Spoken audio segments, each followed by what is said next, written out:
Good afternoon. It's so wonderful that you're here, and we hope that you feel just as wonderful about having been here. When we look at the situation about financial aid, I think about two experiences in my life. One was when my older daughter came here.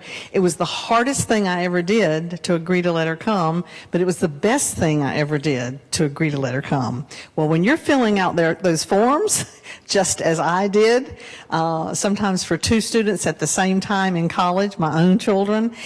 It was the hardest thing I ever did, but when you get the results back, it was the best thing I felt I ever did. So I hope that that will convey to you in the same manner, and when you leave today, what seems so mystical and mysterious will become much more familiar and comfortable to you. We are so delighted and we're so thankful to have David Gelinas in our lives.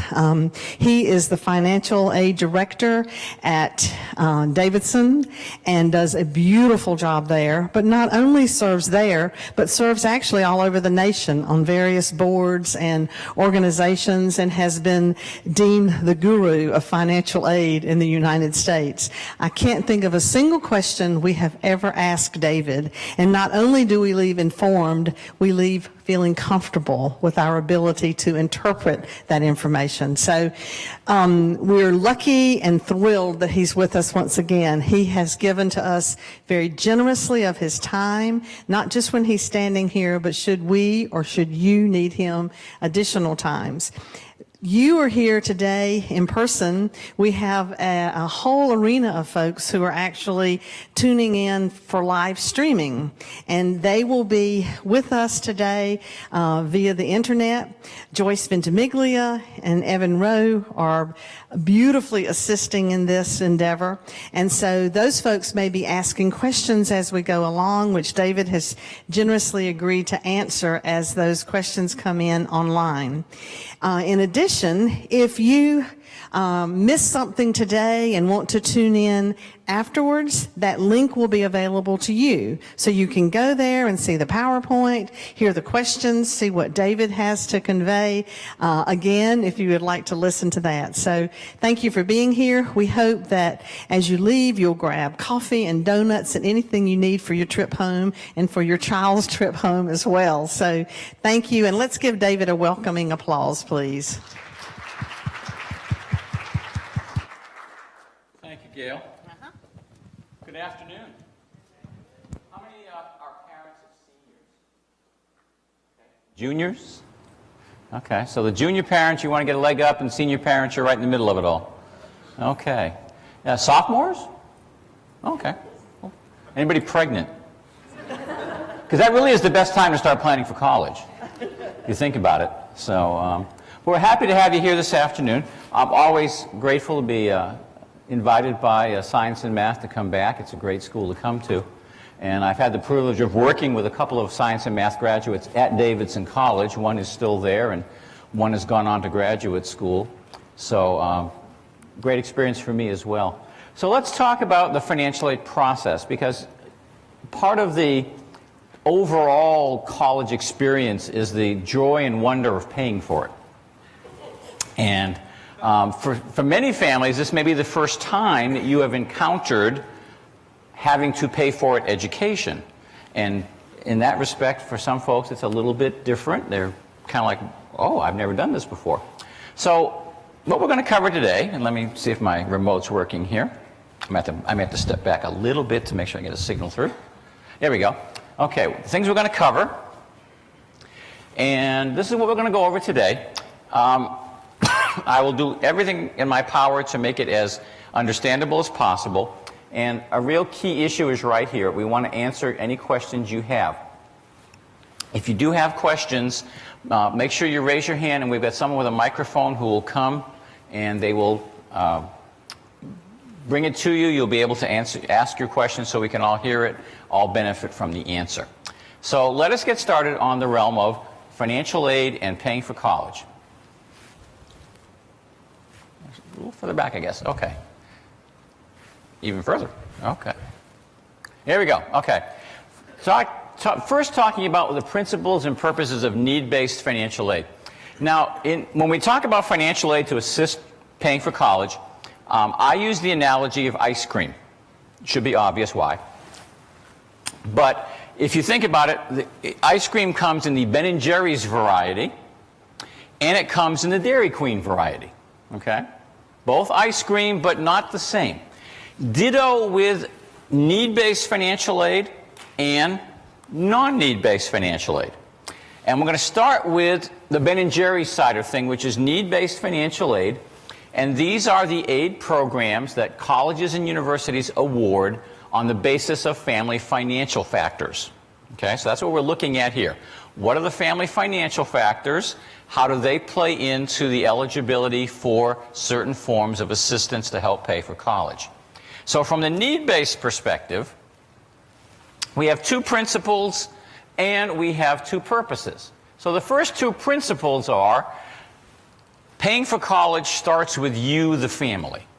So the first thing we're going to do as colleges and universities is look to see what you, the family, are able to pay for a college education.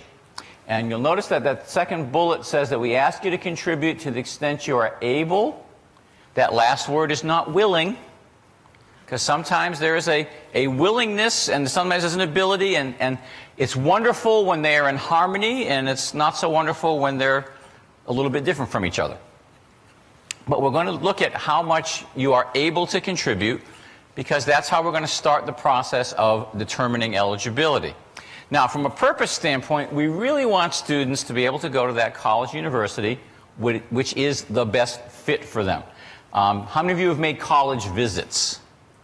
Okay. How many of you have finished a college visit and the reaction of the student was, let's get off this campus just as fast as we possibly can and don't ever come back here again? Okay. And then how many of you have had the visit where it was, oh, Nirvana, Paradise, Shangri-La, Xanadu, why must we leave? Okay. The student, well, perhaps saying it in quite this way, they are looking for a sense of fit. Where will I fit? Where's the best place for me?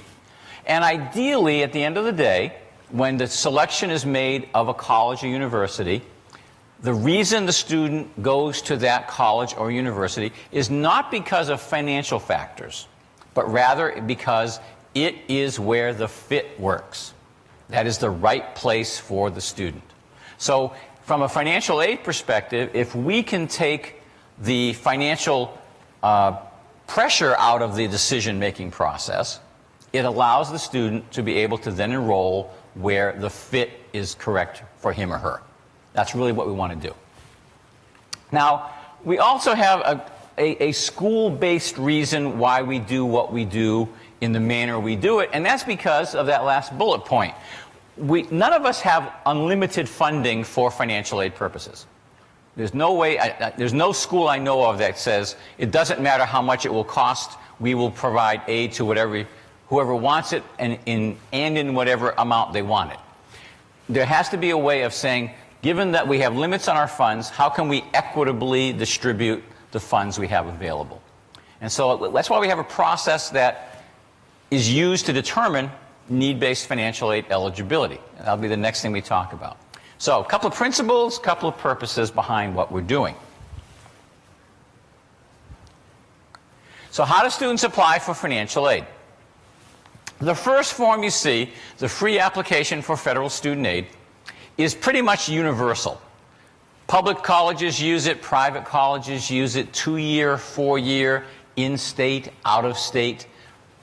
Pretty much anybody who is awarding need-based financial aid is going to say, we want from you the free application for federal student aid in order to apply for the need-based funds we have available. It is a federal form. The questions on it are there because, and I'm not making this up, Congress has determined those are the questions that should be there.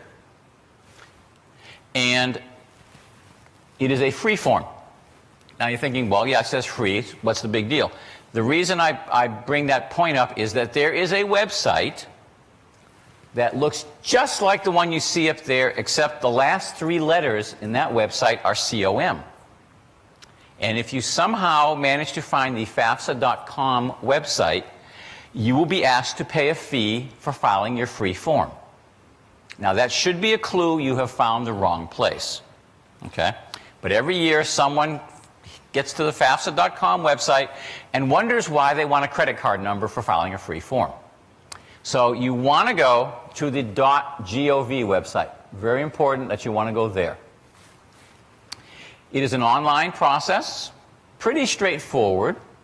It will require that the student who is applying for aid provide his or her data on the form, and then potentially, and I'll talk about this in a moment, data from parents on the form as well.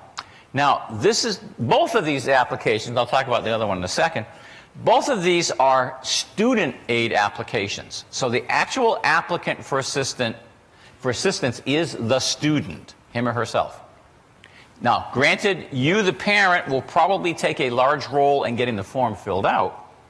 But at the end of the day, when it asks for you and your on the form, it's asking about the student.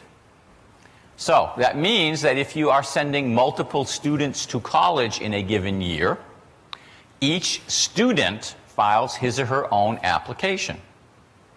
And so you do it for student A, you do it for student B. If there's a student C, same thing. So it's the student's application. And you want to be aware that the student does have a role in getting data onto the form. Now, there are a small cohort of schools that do not use the FAFSA, and the most obvious ones are the service academies.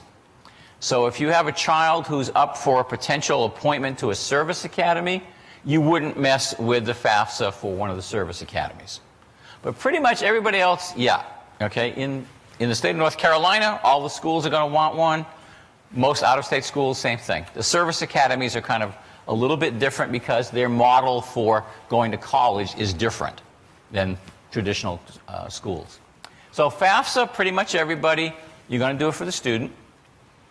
Parents of seniors, now is the time to be thinking about getting your FAFSA filed for the 2013-14 school year. Parents of juniors, you can take a deep breath. You won't mess with this until 2014-15. It is an annually completed form. There's one version every year. If you like to think in colors, every year the FAFSA is color-coded. And 13-14 will be the green year. Okay, and this, you may think, well, that's a wonderful bit of trivia. The reason I say that is because parents of seniors, if you are now filling out a FAFSA for your child for the 13-14 academic year, you will discover that, lo and behold, on the FAFSA website, there are two potential FAFSAs you could fill out.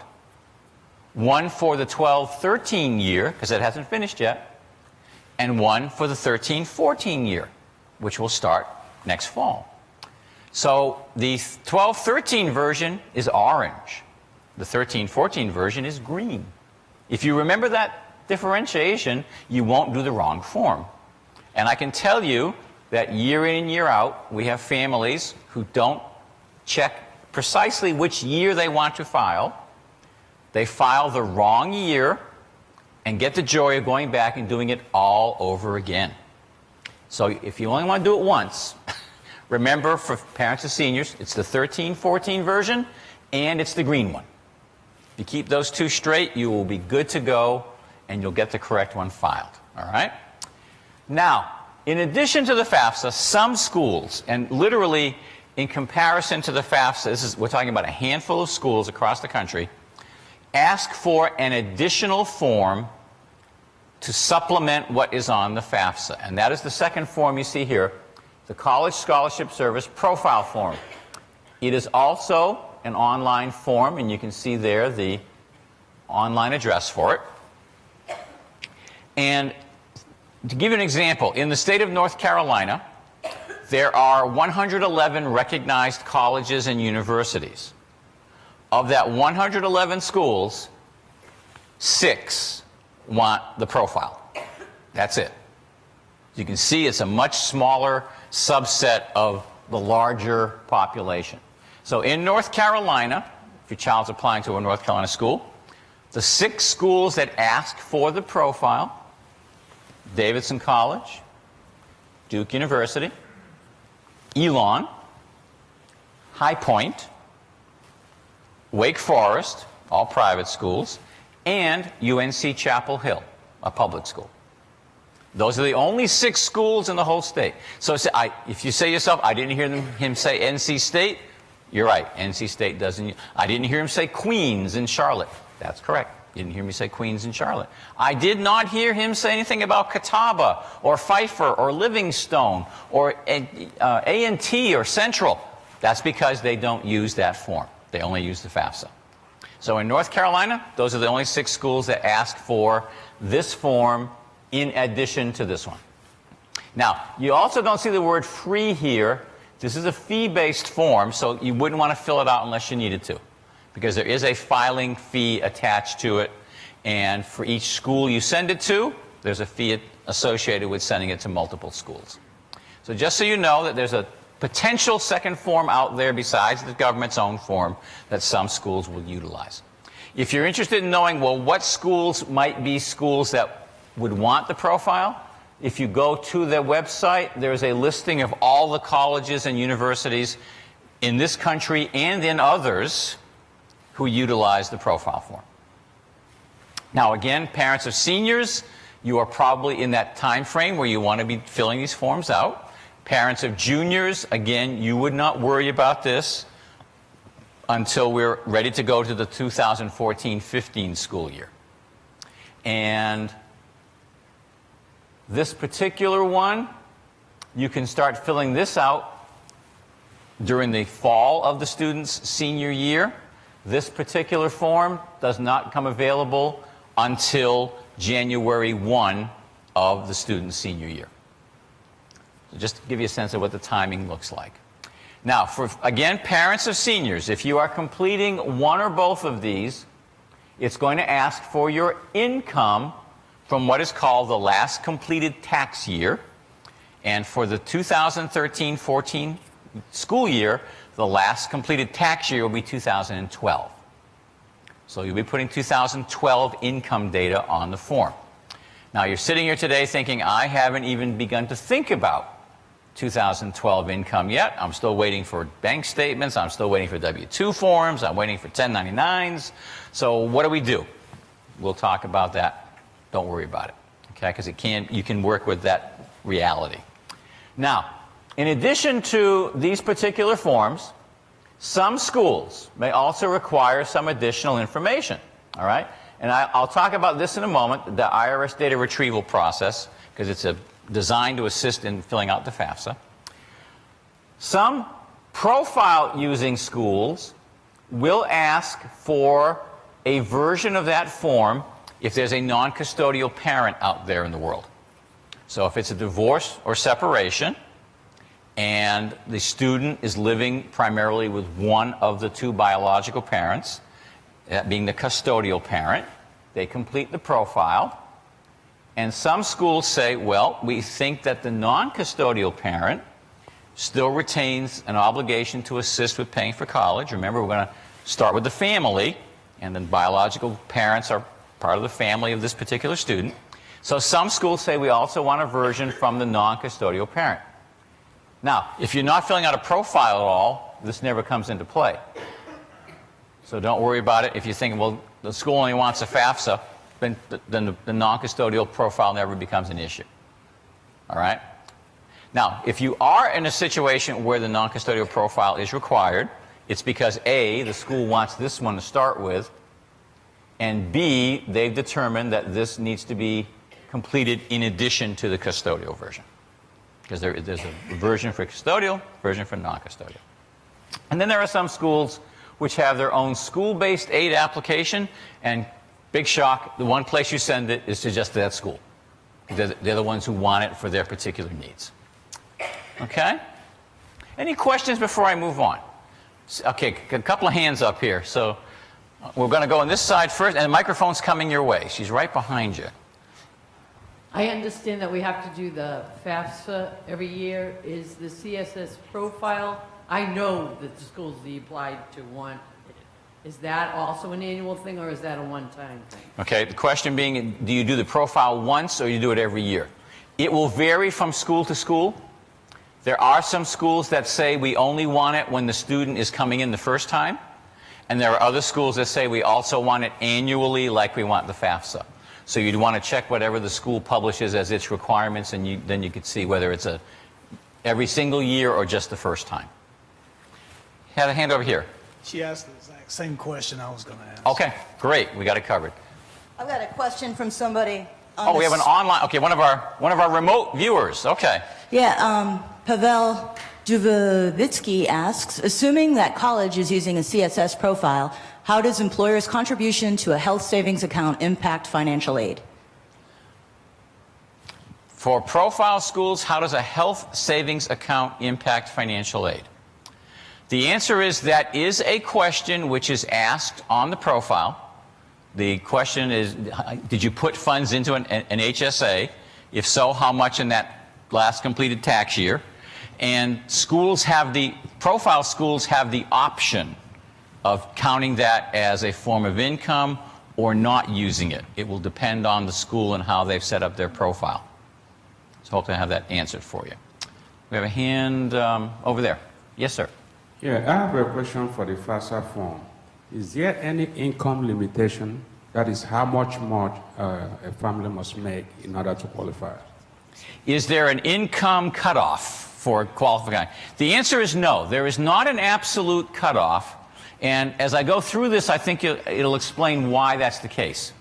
Because more than just income enters into the world of how much your contribution is going to be. Certainly that's a big factor, but it's only one factor among many that is looked at. And if I don't particularly address all of that before I'm finished, make sure I do. Okay? So a hand right down here, and I have a microphone coming your way. Let's see. Hello, microphone people. Come on down. Okay. Thank you. So it's true that the non-custodial parent profile is only required for schools that require the CSS profile? Well, the question is, the non-custodial parent profile is only for schools that require the profile. And the answer to that is, only some of the schools that require the profile also ask for the non-custodial version. I mentioned there are 6 schools in the state who use the profile. Only 3 of them also use the non-custodial version. And that would be Davidson, Duke, and Wake. We're the 3 who asked for the non-custodial in addition to the custodial version. High Point, Elon, and Chapel Hill currently only ask for the profile. They don't ask for the non-custodial version. Let's see. Sir. I would want to know if you have to do the CSS profile annually. Would the school communicate that to you? If the question is, how would I know if I have to fill out the profile every year at a school? It would be in their material, probably on their website, in terms of their procedure for applying. So you'd want to go to that school or school's website and see what their requirements are. Right behind you there. If you do your, if we pay attention today to what you're saying and do our research and do our math and come to the conclusion that our expected family contribution is probably going to be in excess of tuition at most places, is it possible to say, no thanks, you send me a bill, I'll send you a check? The question is, if I don't qualify for assistance, can I just stop the process at that point and pay the bill? The answer is always. We'll happily take your check and move on. So that's not a problem. And sometimes what families do is they may apply that first year, they get the response back, they look at their financial situation going forward and determine that probably it's not going to change to the point where they may become eligible for need-based aid, so they do it just that one time and they don't do it again. And the converse is also true, where we have families who don't apply as the student starts into the college-going years, but if something changes while the student's there, then they apply maybe in a subsequent year. So because it's an annual process, you could jump in at some point, jump out, or never jump in until later on. And we see that situation from family to family. In the back. Have I read incorrectly then that at some schools I thought that consideration even for merit scholarships was based in part on how you completed the FAFSA? If you didn't complete it, some schools won't even consider you for merit. Okay, the question being, do I have to do a FAFSA to be considered for merit? I have heard of schools that have said, without a FAFSA, they don't consider you for merit. Now, to me, that tells me that's not really a merit scholarship. Because if you're asking for need-based data before you make a decision about a fund, there's some need component there in some form or fashion.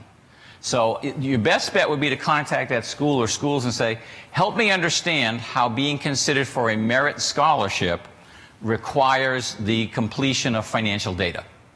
Because in theory, they are two distinct determinations. If the school says we want to see financial data before we do merit, I would maintain it's not purely merit. There's a need component there that's just not being discussed. But your best bet would be to contact that school and find out why they're asking for that information if it's truly a merit scholarship. Yes? Now, when we fill out the FAFSA, do we have to submit it to the universities, or do they go to a particular site for seeing our completed? Okay, the question being, how does the data get to the schools? When you complete both the FAFSA and the profile, there is a place on there that says, where do you want this data sent? And you specify, this is where I want the data to be sent. Now, sending it does not necessarily move it to the school directly. What it means is, when we go into, and we all have kind of an electronic mailbox with the U.S. Department of Education, we go to our mailbox and we say, who is in our mailbox who listed us as a school that said they want us to get their data? And then we kind of go in and sweep that data out of that mailbox, bring it to our campus, work from there. Kind of the same thing with the profile. We're saying, okay, who filled out a profile with our name on it, and we'll sweep that in and we'll work with it. Now, I don't know if this would be an issue, but the FAFSA has a limit of 10 schools to which you can send the data. Okay, that's the most number of schools you can list for sending the FAFSA, is to 10. The profile is limitless, because there's no, as long as you're willing to pay the fee, you can send it anywhere. Okay? My favorite was someone, I think 2 years ago, who had it sent to 32 schools. Now, I don't know how you apply to admission for 32 schools. I don't know how a guidance office or college counseling office deals with 32 separate applications for one student, but you can go limitless with this one. This does have a limit of 10 at a time. And now, I'll ask the question, because sometimes, is anybody thinking that their child will apply for admission to more than 10 schools? Okay, great. So 10 should work for you, okay? But I've had people say, no, she's applying to 15. And I've said, okay, there's a procedure for dealing with that, but I'll talk to you about it, individually later. So if no more than 10 schools, you send them to the 10 schools, and we can access the information, use it on our campus. Okay? Let's see. One over here and one over there, my friends. Okay, someone's coming around that way. Do we have someone coming down this side? We have someone leaving is what we do. Okay. Happy trails. Okay. Yes? You said the application was done by the student. It's considered to be the student's aid application. That is correct. If you have multiple children in college at once. You do it multiple times. And is there any way to port the information from application to each, or you got to rekey it all over and over? Each student is his or her own applicant. But what you can do potentially, hang on one second, is, and depending on timing, were we there? Okay. I know you're out. I know you're back there. You can do this. Okay, there we go. All right. Is the data retrieval process. Whoops, go back a second. Okay. In the way the government tried to make filling out the FAFSA easiest was to say, instead of having you write down all this or key in all this information from your tax return, why not just go over to the IRS website and say to the IRS, look, you've already got all the numbers. You take the numbers, put them over here on these FAFSAs I'm filling out. Well, logically, that's an easy way to do it. There are a couple of things you have to keep in mind. First is timing. When must you fill out this FAFSA or FAFSAs? Is it post-filing my taxes, or is it pre-filing my taxes? Okay? And just ask yourself, of the schools my child's thinking of applying to, how many have financial aid deadlines that will fall before I get my taxes done? And if you're going, I've got some of those people out there who are going to want my financial aid application filled out before taxes are finished, data retrieval would probably then be used in the update and correction mode, because at the time of the initial application, your 2012 tax data wouldn't be sitting in the IRS database yet. It's not there. So for a number of families who are dealing with schools with early financial aid deadlines, data retrieval doesn't work at the initial application phase. However, later on, as you've homed in on which school it's going to be, you're wrapping up the process with that school, they may come back to you and say, we noticed when you filed back when you had to make an estimate, your taxes weren't done yet, not a problem. But now that it's time to get things settled, we now want you to correct or update your original estimate, and you want to do that by using IRS data retrieval. And it is a pop-up box on the FAFSA website. It says, aha, data retrieval. Now, having said that to you, let me give you a caveat. The earliest that data retrieval will be available for the 2013-14 school year will be February 3rd. So if you did a FAFSA tonight and you didn't see data retrieval, I wasn't lying to you. It's just not there yet. Won't be there till the 3rd of February. And honest to gosh, this may sound like I'm out of my mind, but it is true. The reason data retrieval has been delayed was the whole fiscal cliff thing. Because there were certain elements that, unless those were resolved, they couldn't get that particular bit of information up and running. And because it took time to get the fiscal cliff resolved, you needed some time to get the software in place. And when all was said and done, it turned out to be February 3rd. So that is why even tonight you couldn't do data retrieval, even if your taxes were already done. Can't happen, okay? So not till February 3rd. For many of you, it will turn out to be, I need to do it when the time comes to make updates or corrections. So at that point, that's when you'll encounter that. So don't worry about it. In terms of initial filing, probably your deadlines are before you get your taxes finished. Very common. And you can move parent data if the parents file a tax return. You can move the student data if the student files a tax return. You can move both sets. Okay? The key is that your last completed tax year information is with the IRS before you ask them to retrieve it. Got to be there before you can say, please send it to the FAFSA side of the house. If it's not there yet, there's nothing to send. So I saw a hand on this side. I think she's coming with the microphone as we speak. Oh, okay. This person was first. Go ahead, sir. Hello? Yes, you're there. Since I'm new to the process, could we go back to the CSS and the FAFSA sure. slide? Just one question. What's an example of some questions that would be on the profile that weren't on the FAFSA? Okay. What's the difference between the profile and the FAFSA? Why does it exist? Why does the second one? Okay. Why do we have a profile versus just everybody using the FAFSA? For those of us who use the profile form, we feel that the data on it is more comprehensive than what is on the FAFSA. Remember I said earlier the FAFSA questions are set by Congress. The profile questions are set by the community of users of that document. So we get to determine what we think needs to be there. The profile is used strictly for the school to award its own institutional aid funds. We can't award any federal money with it. We can't award any state money with it. But we do use it for our own school-based money. So an example of questions that are different, and I'll give you two examples that I think may resonate with you. Are any of you sending younger children to private elementary or secondary school? Okay. Would you want the college or university to know that as an expense to you? Okay. That question is nowhere to be found on the FAFSA. Doesn't exist. It is a question on the profile. Okay. Second example, and this is probably going to hit all of you. How many of you have incurred in the last tax year medical and dental expenses? Again, would you want the college or university to know about those as they determine students' financial aid eligibility? That is not a question that is on the FAFSA. That is a question that is on the profile. So as a result, we're getting better information. Okay?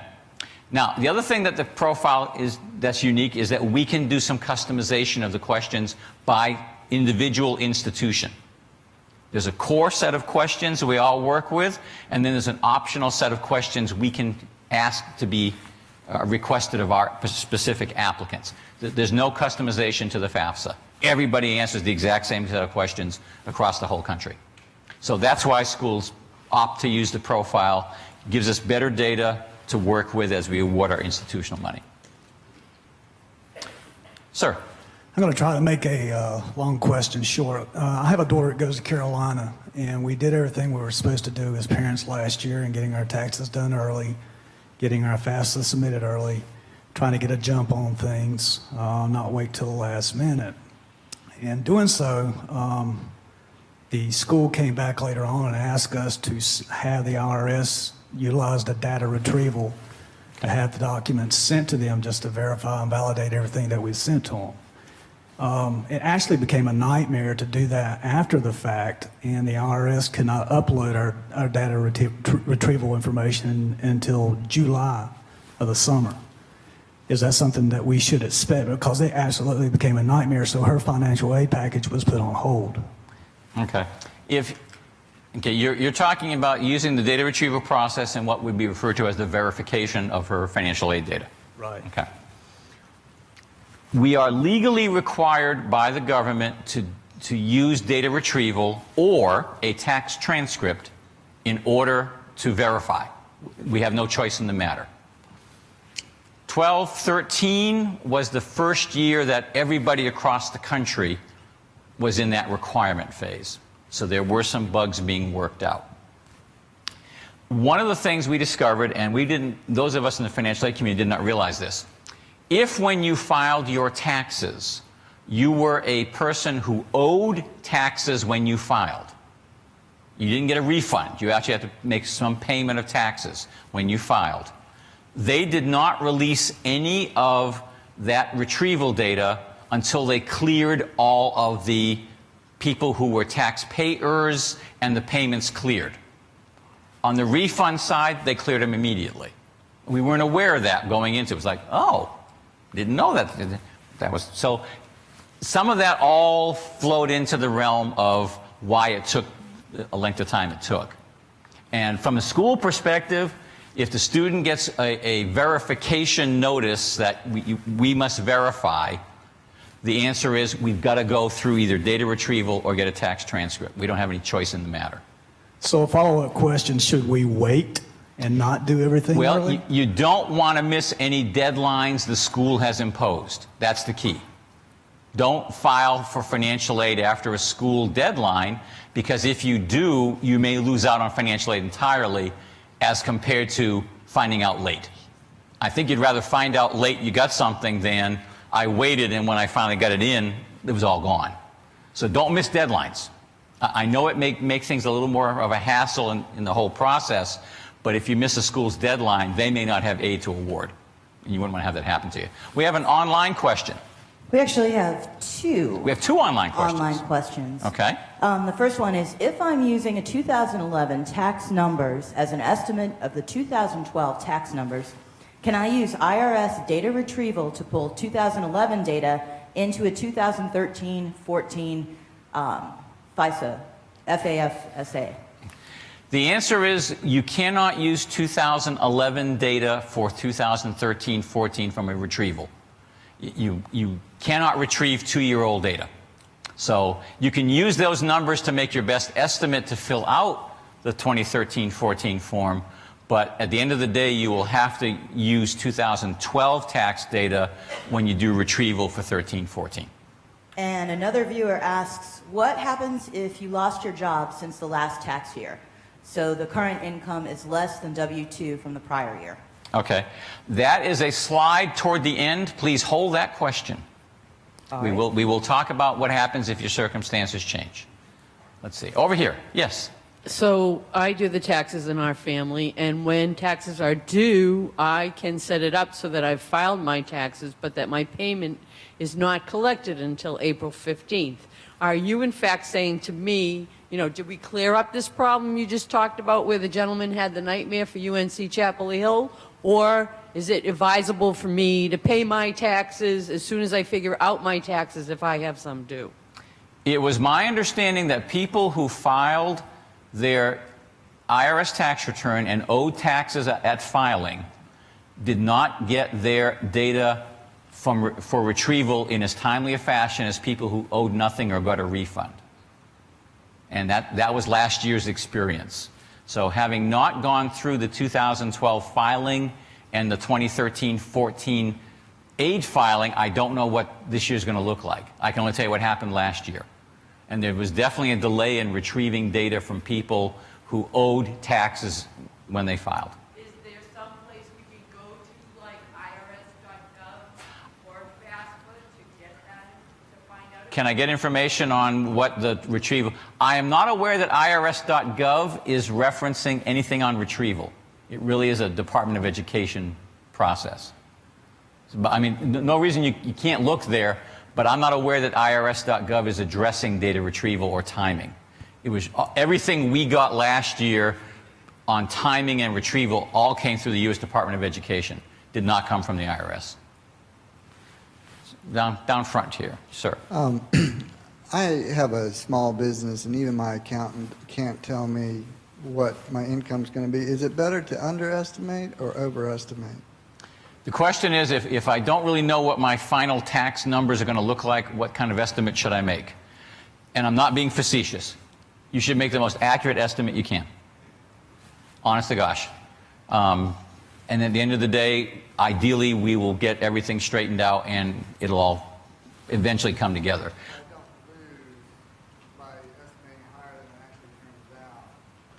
Well, the question is, you know, should I put higher numbers in and then hope they come in lower, or should I put lower numbers in and they turn out to come in higher? And the best answer I can give you is it really will depend on how much of a spread there is between the original estimate and the final numbers. Because you could go from eligible with a low ball estimate to nothing if you end up much higher. You could start out with nothing higher, but end up being eligible if it comes in much lower. A lot of it is just the spread between the estimate and the final, which I know is really hard for self-employed people. Could I answer her question for her? From your experience, go right ahead, sir. Because it was a nightmare. I actually spoke to 4 different people at the IRS, and none of them knew what the other was doing. So it took me a month to finally get an answer, and I never did get my data retrieval uploaded when I was told it was going to be in July. So I actually had to manually pay for transcripts from the tax office to take to UNC Chapel Hill just to verify and validate my income. The IRS never could figure out why they couldn't get my data uploaded, and a lot of it had to do with what he was stating, but I never could get that answer. And all I can say is I wish I could tell you your experience was unique, but it wasn't. There was a lot of concern, and a lot of families ended up going the tax transcript route because then they had that particular document. It was acceptable by the college or university, and they used that instead. So, yes, ma'am. Isn't the FAFSA deadline March 1st, or is that? There is no, the question is, what is the FAFSA deadline March 1st? The answer is there's no real hard and fast deadline. It is going to depend on the school or schools you're sending it to. Now, the state of North Carolina recommends by March 1 for state aid programs. Many of the UNC schools tie their funding into March 1, but it's a school-determined date. It is not a hard and fast federally mandated date at all. The only real date that the government recognizes for the FAFSA is you must file it before June 30th of the school year the child is in. That's the only date the government recognizes, is no later than June 30 of that school year. Other than that, it's all between the school and potentially some state deadlines that may exist out there for state aid programs. The question being, is earlier better? My answer would be make sure that if you're dealing with a range of schools and they all have different deadlines, pick the earliest one out of all of them and get everything in by then. It'll never hurt you. If you wait, the problem is when sometimes someone says, well, now was this the school that was March 15th or May 1st? I don't remember which. And so they go, oh, okay, well, May 1st is easier for me. I'll do May 1st. And they did discover that, no, one of the schools was March 15th. And they're saying, congratulations, you're a month and a half late. We're sorry, we can't do what we need to for you. Now, if you did everything by March 15, A, you meet the March 15 date, and B, the May 1st school says, great, you're in early. But you don't want to be late. That's the key. You don't want to be late. Sir, in the back. How do you go about getting a tax transcript?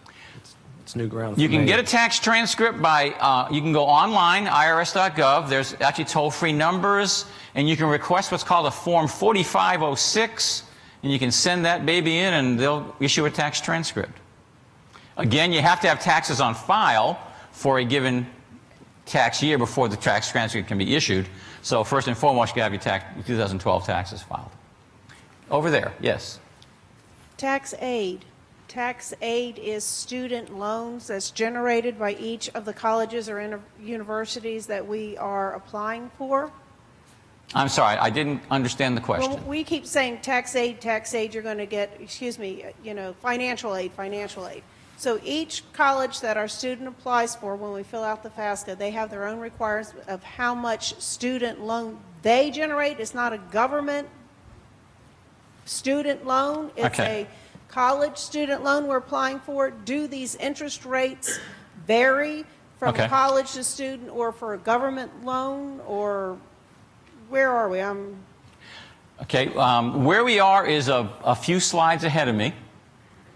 From where I am at the moment, and the answer to what kind of aid, each school will determine the aid the student can receive at that given school.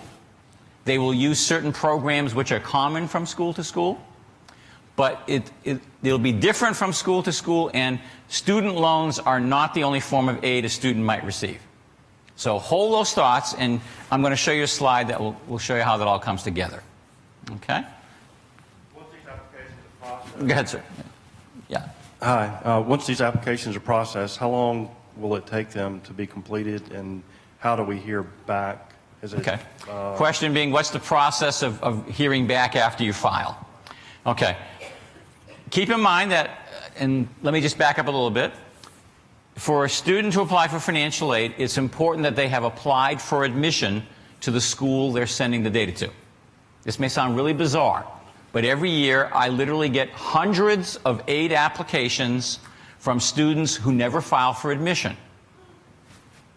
I don't know if they're on a shopping spree or what's happening, but we can't find them as a candidate for admission.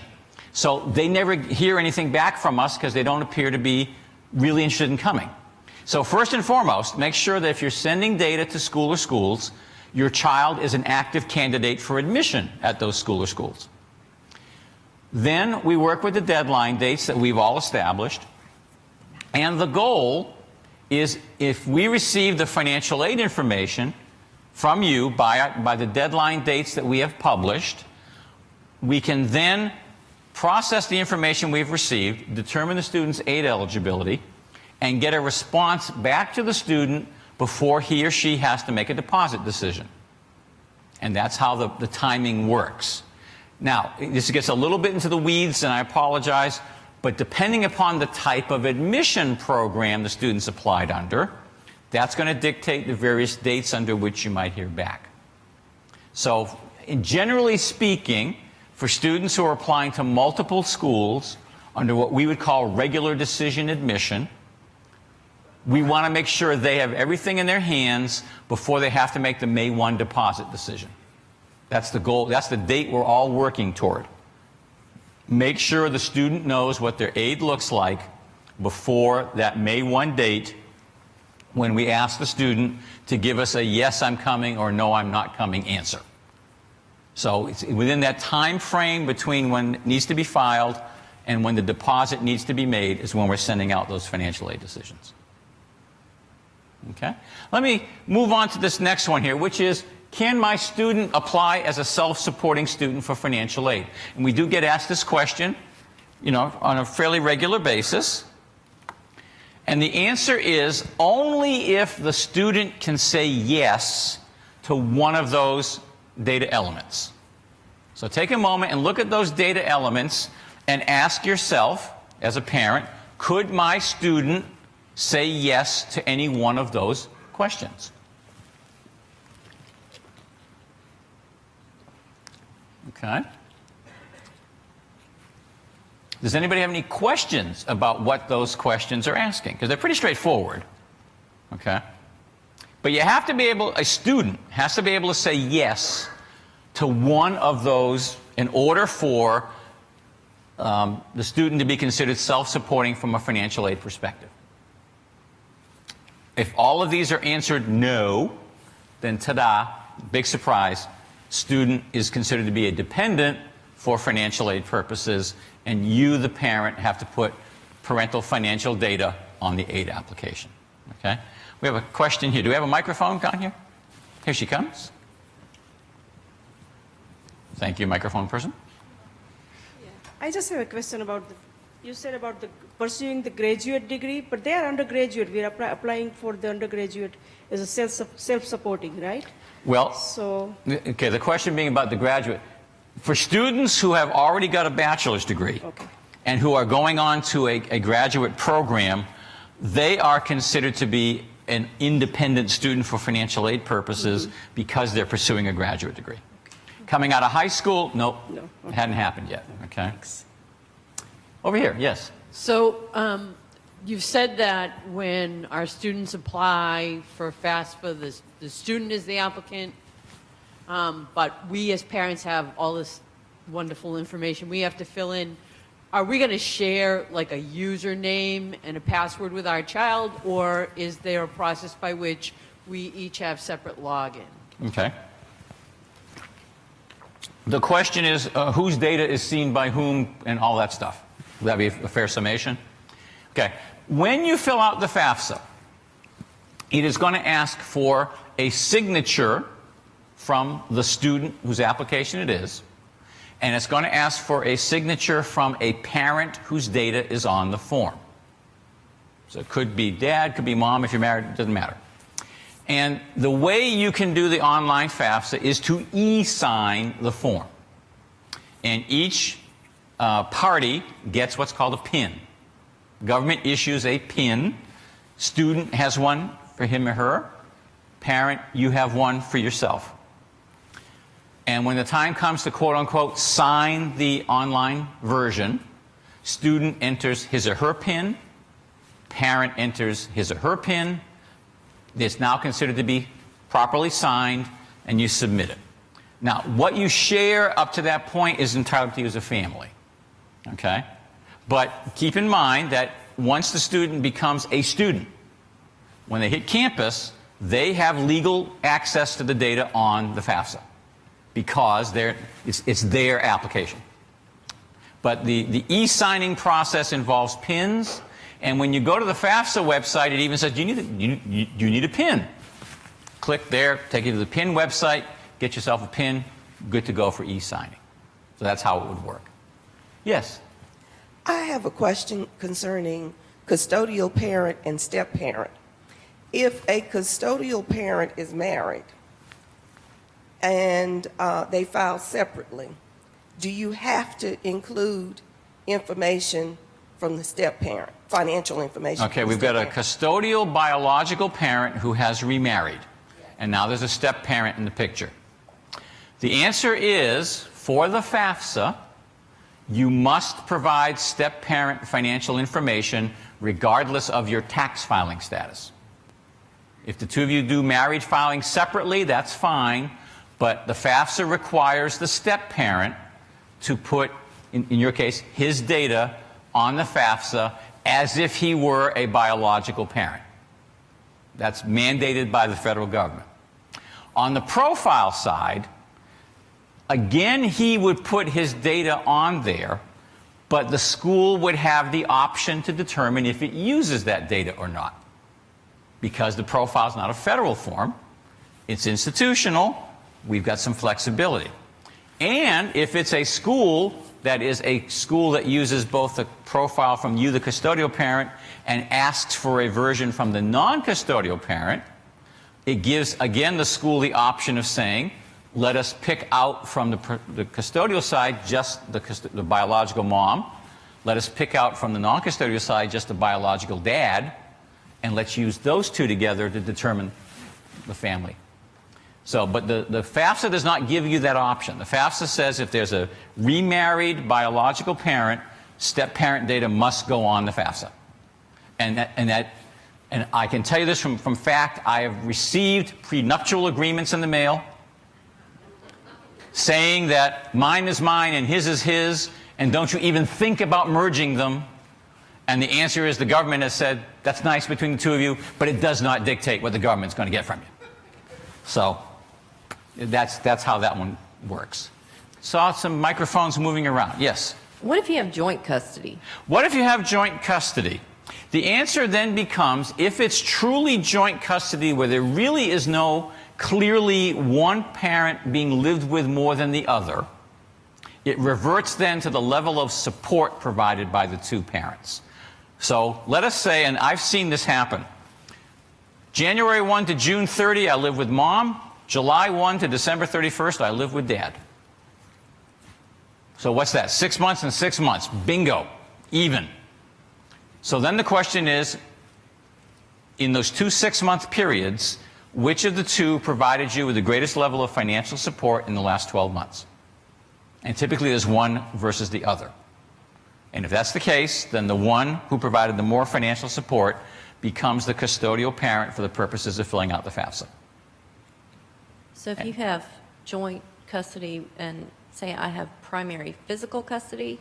It starts, the question starts with which biological parent did you, the student, live with more in the last 12 months? Okay. That's where it starts. If that's the one that can't be answered clearly one versus the other, then it reverts to the second test, which is the support test. Over here. For filling out the information for the parents, if parents are divorced and let's say one parent abandoned the child, how do you get the information for all these people needing the other parent? Okay, so you're talking about a divorce which has occurred and the other parent has pretty much left the picture. Yes. Okay. If it's a FAFSA-only school, that doesn't make a bit of difference at all because that non-custodial parent doesn't exist on the FAFSA. If it's a profile school, it may or may not make a difference because they may or may not collect the non-custodial version of the form. But if they collect the custodial... If they collect the non-custodial version and there literally is no way to find the other parent, those of us schools that have that process also have a process in place to ask for a waiver of that requirement. And in my case, it's on my website at Davidson, and it says non-custodial parent waiver request. Pretty straightforward. And we say, okay, here's what you need to do if you're saying you can't possibly get that document from the other parent. So, and I'm pretty much aware that most schools that ask for the non-custodial also have a way to ask for a waiver. Did we have another hand down here? Yo, Gail has a question. Okay. I think that it becomes an even more profound division here because if you say with whom does the child live most of the time, they live with us most of the time. And so that is the students from families where the parents are not together and they go to school here and they go home to mom one extended, home to dad the next extended, they split the summer, and it truly is a division of 50-50. Is it okay for, and it's a division of 50-50 for financial support, is it okay for a family to say, I'm going to use my mom because she makes less money and therefore my possibilities are greater for financial aid, if indeed the living situation and the supportive situation is equal? Okay. And if you heard the question being, what about the fact that they're a boarding student? When they go home, it's pretty much equal. It's the second part that I have never found to be true. There is always one parent who provides at least some more to that student than the other one does. Never have I seen $813.48 here and $813.48 there. No. There's always one parent of the two biological who provides more than the other. When there's, you know.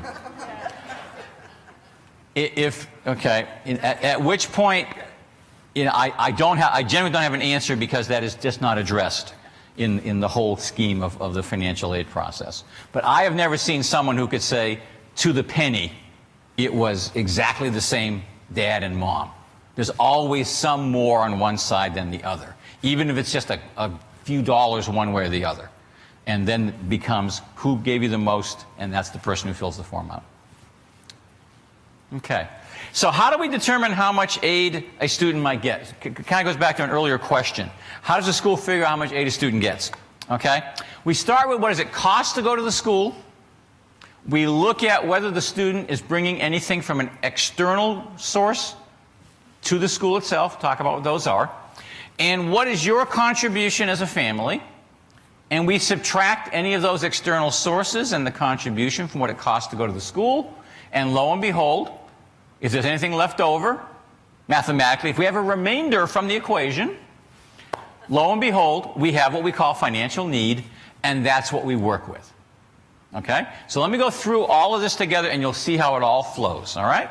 So let's start with what it costs to go to a given school. Now, everybody's pretty much familiar with tuition, okay? Because everybody talks about their rate of tuition. Tuition, however, is not the whole picture when it comes to the cost of a student going to school. You need to always be sure that when a school's telling you this is our cost structure, all 5 of those components are represented. Okay? How many of you have students who do not eat or sleep? Okay? They're going to do that in college. And there will be some expense for some place to live, and there'll be some expense for food, whether it's in a dorm and at the food service, their own apartment, and they prepare their own meals, whether they live at home and commute. There's still going to be an expense for room and board, and that should always be represented in the context of the cost of a year of college. Books and supplies. If you've not bought books and supplies lately, be sitting down when you do. Okay? Conservative estimate is about $500 a semester for books and supplies. And that's pretty conservative. Now, you may discover that some of your students are going to schools which are now BYOD. Bring your own device. And they say, download the materials you will need. We no longer use bound textbooks. We use e-books. So there are some schools moving to that realm. There are some schools that have moved to the rent-a-book realm. Instead of buying textbooks, and I remember those days of going to buying my books, now you rent them, and as long as they're in good shape, when you turn them back in, you only pay a rental fee, and then you go rent the next set. So you may see some more creative book and supply world options than perhaps you and I were used to when we went to college. Transportation is one of 2 flavors, if you will. Davidson College, being a residential school, for us, transportation means get here when we start and go home when we close. But in between, you don't have to go anywhere. Everything's covered right here. Got you taken care A commuting student, transportation means every day I go back and forth. So in either case, there needs to be some realization in the cost of going to school that there's transportation expenses involved. And lastly, because it sounds so much nicer than stuff, we say miscellaneous personal expenses. Because that's what that is. That's stuff money. Okay? If you remember yourselves as college students, how many of you went out and just bought stuff when you were in college? Okay? Students, how many of you think you'll still buy stuff when you're in college? Well, we make an allowance for that. And that's an important thing because we know there's going to be expenses that you need to take care of. We want you, we beg of you, to buy toiletries. Had a student, I swear to you this is true, former school I worked at, spent a semester living in the woods getting in touch with himself. He wore a robe and sandals the whole semester. Never changed either. Honest to gosh, we could smell him coming. Sounds awful. We nicknamed him John the Baptist. JB for short. And I'm not kidding, we'd be in our offices and go, JB's in the building. And sure enough, there would be JB. So, students, please wash up, do those things. Do your laundry. That's another miscellaneous expense, okay? You know, those are the kind of things that we're building money in for because we know you're going to have those expenses come up. All right?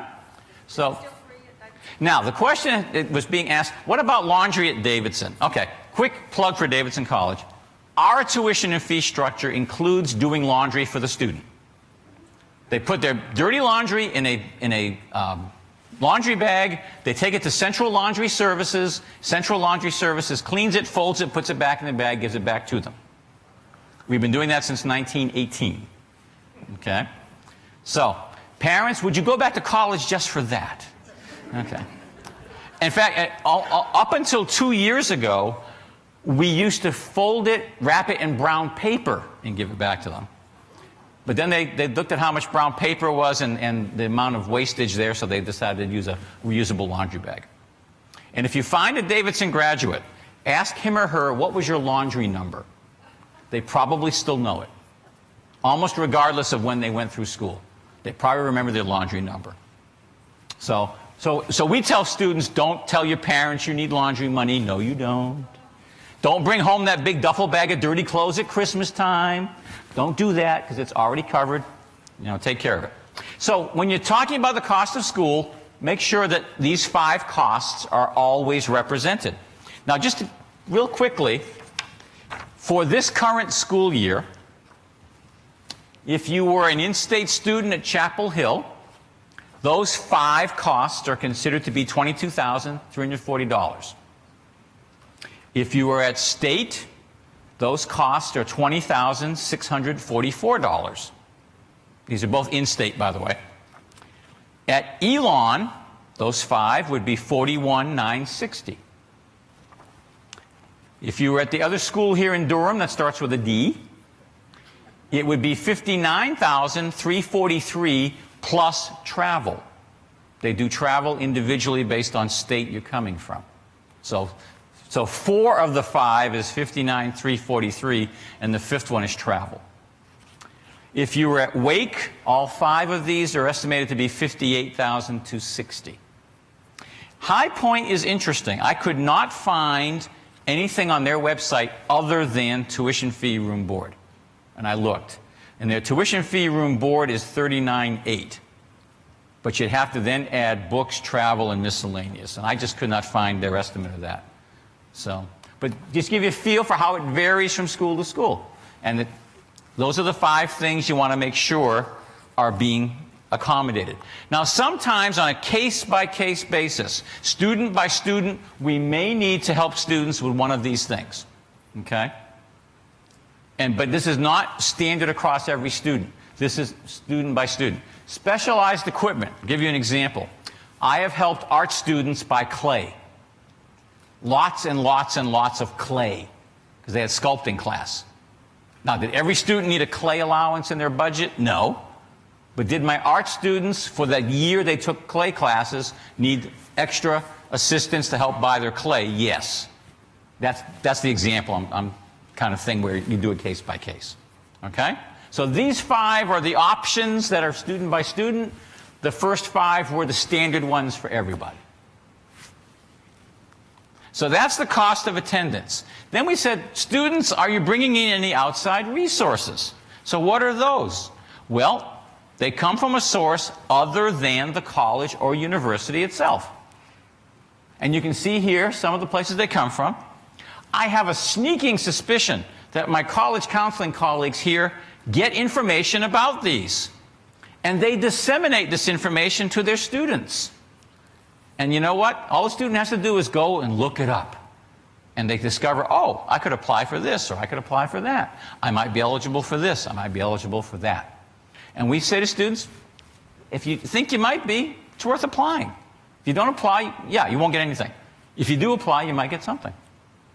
So look at this, and maybe in your own life you're thinking, I work for Company X, and Company X has a scholarship program for dependents of employees who go on for higher education, and my dependent has to do this to be considered. Perfect opportunity, we'd say go ahead and do it. Now, the next to last bullet point, there are some military benefits which have been constructed to be transferable from the service person to a family member of the service person.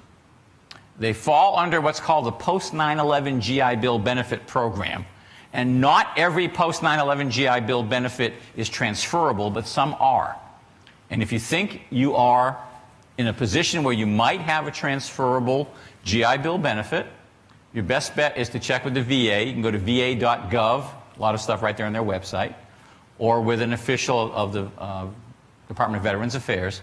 And you might discover that I'm not going to use my educational benefits as the service person, but my child could use them on my behalf.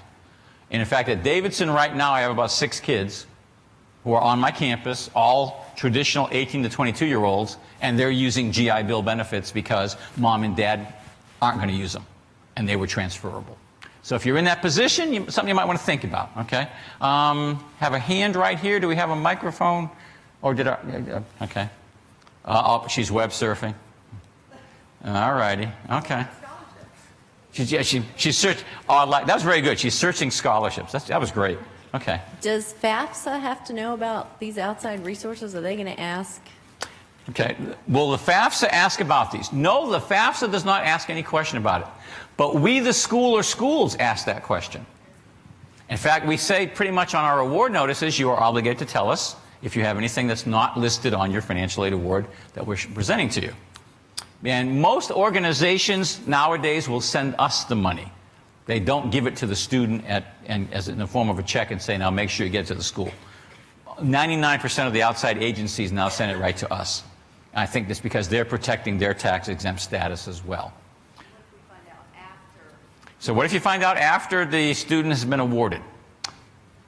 We revise the award. It's really very simple.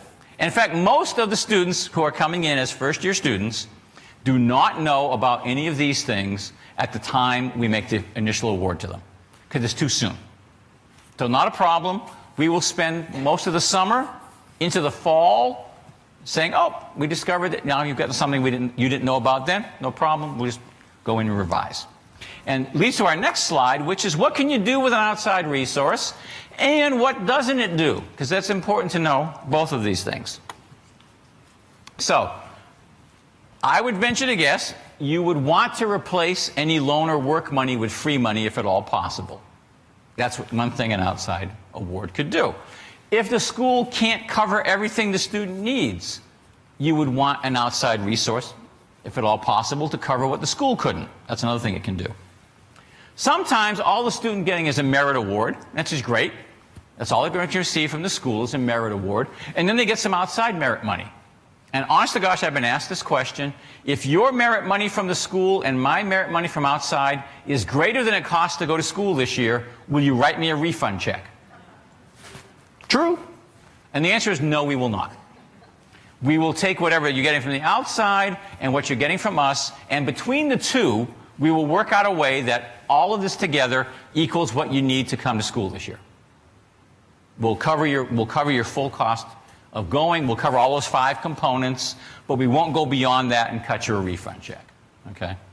And that's rare, but I've seen it happen. Only reason I make it an example, because every so often I'll get the student who gets a very nice internal scholarship from the school and is a go-getter and gets very nice outside scholarships and says, between the two, I'm going to get a refund back, right? And the answer is no, it's not going to be a refund back. We're going to balance the two, okay? And I see a hand up and a microphone is coming your way as we speak. Yes, ma'am. Do you tend to give more, lean more heavily toward loans the freshman year and then give more free money as students get older? Okay. Your question is on how do schools pull their awards together, and do they front load some funds and back load others? And I'm going to give you the official financial aid answer, which you are entitled to write down. It depends. You are going to find different schools which have different philosophies of how they do their awards. And I would say to you, from my personal experience, the exact opposite is true. It is more, I want to say this carefully, you would probably like the earlier awards coming in more than later in the career. But not every school does that. That is very much variable from school to school. But there are some schools that emphasize the award for the incoming student and de-emphasize for continuing students in the later years. You can see that. Online. Yes. What if you have filled out the 2012-2013 FAFSA application and have received a PIN number for a parent and student, but should have filled out the 2013-14 school year? Do you have to go in and cancel it? Okay, the question being, if I've done 12-13 by mistake and I should have done 13-14, you don't have to cancel the 12-13. You will have to redo the 13-14, and you would use the exact same PIN numbers that you used when you did the 12-13 by mistake. That would not, those are still valid. You just have to do the correct year for the school year in question. Okay? Now, okay, well, I'm sorry, go ahead. This may be more of a question for Gail, but how would we get information about other resources?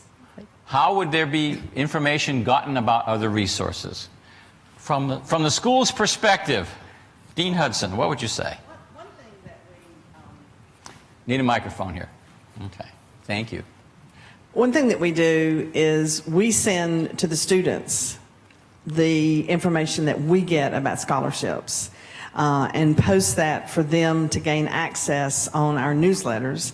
And we send you newsletters as senior parents with the link for the scholarships to which you can go and get the information about scholarships.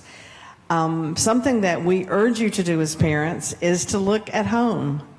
There's so many scholarships available to you because you're still paying taxes in that county, and unless it's a specific school-sponsored scholarship, you should have access to anything that's available. And some schools will allow students who went to them previously to go ahead and participate. Let's say the Elks Lodge is giving a scholarship to Watauga High School. Then they may allow your former student, who was a student at that school, to apply for the scholarship. So if there are ways that you think we could do a better job letting you know about scholarships, we're happy to do that. We feel good about sending the information to students. We don't feel as good about students accessing and implementing that information. It's work. Scholarship applications are work. And so at your support and insistence, it might be advantageous. And if you have ideas about ways that we can share with you more consistently or more directly, we're certainly willing to do that. Thank you. See, I have a hand on the aisle there.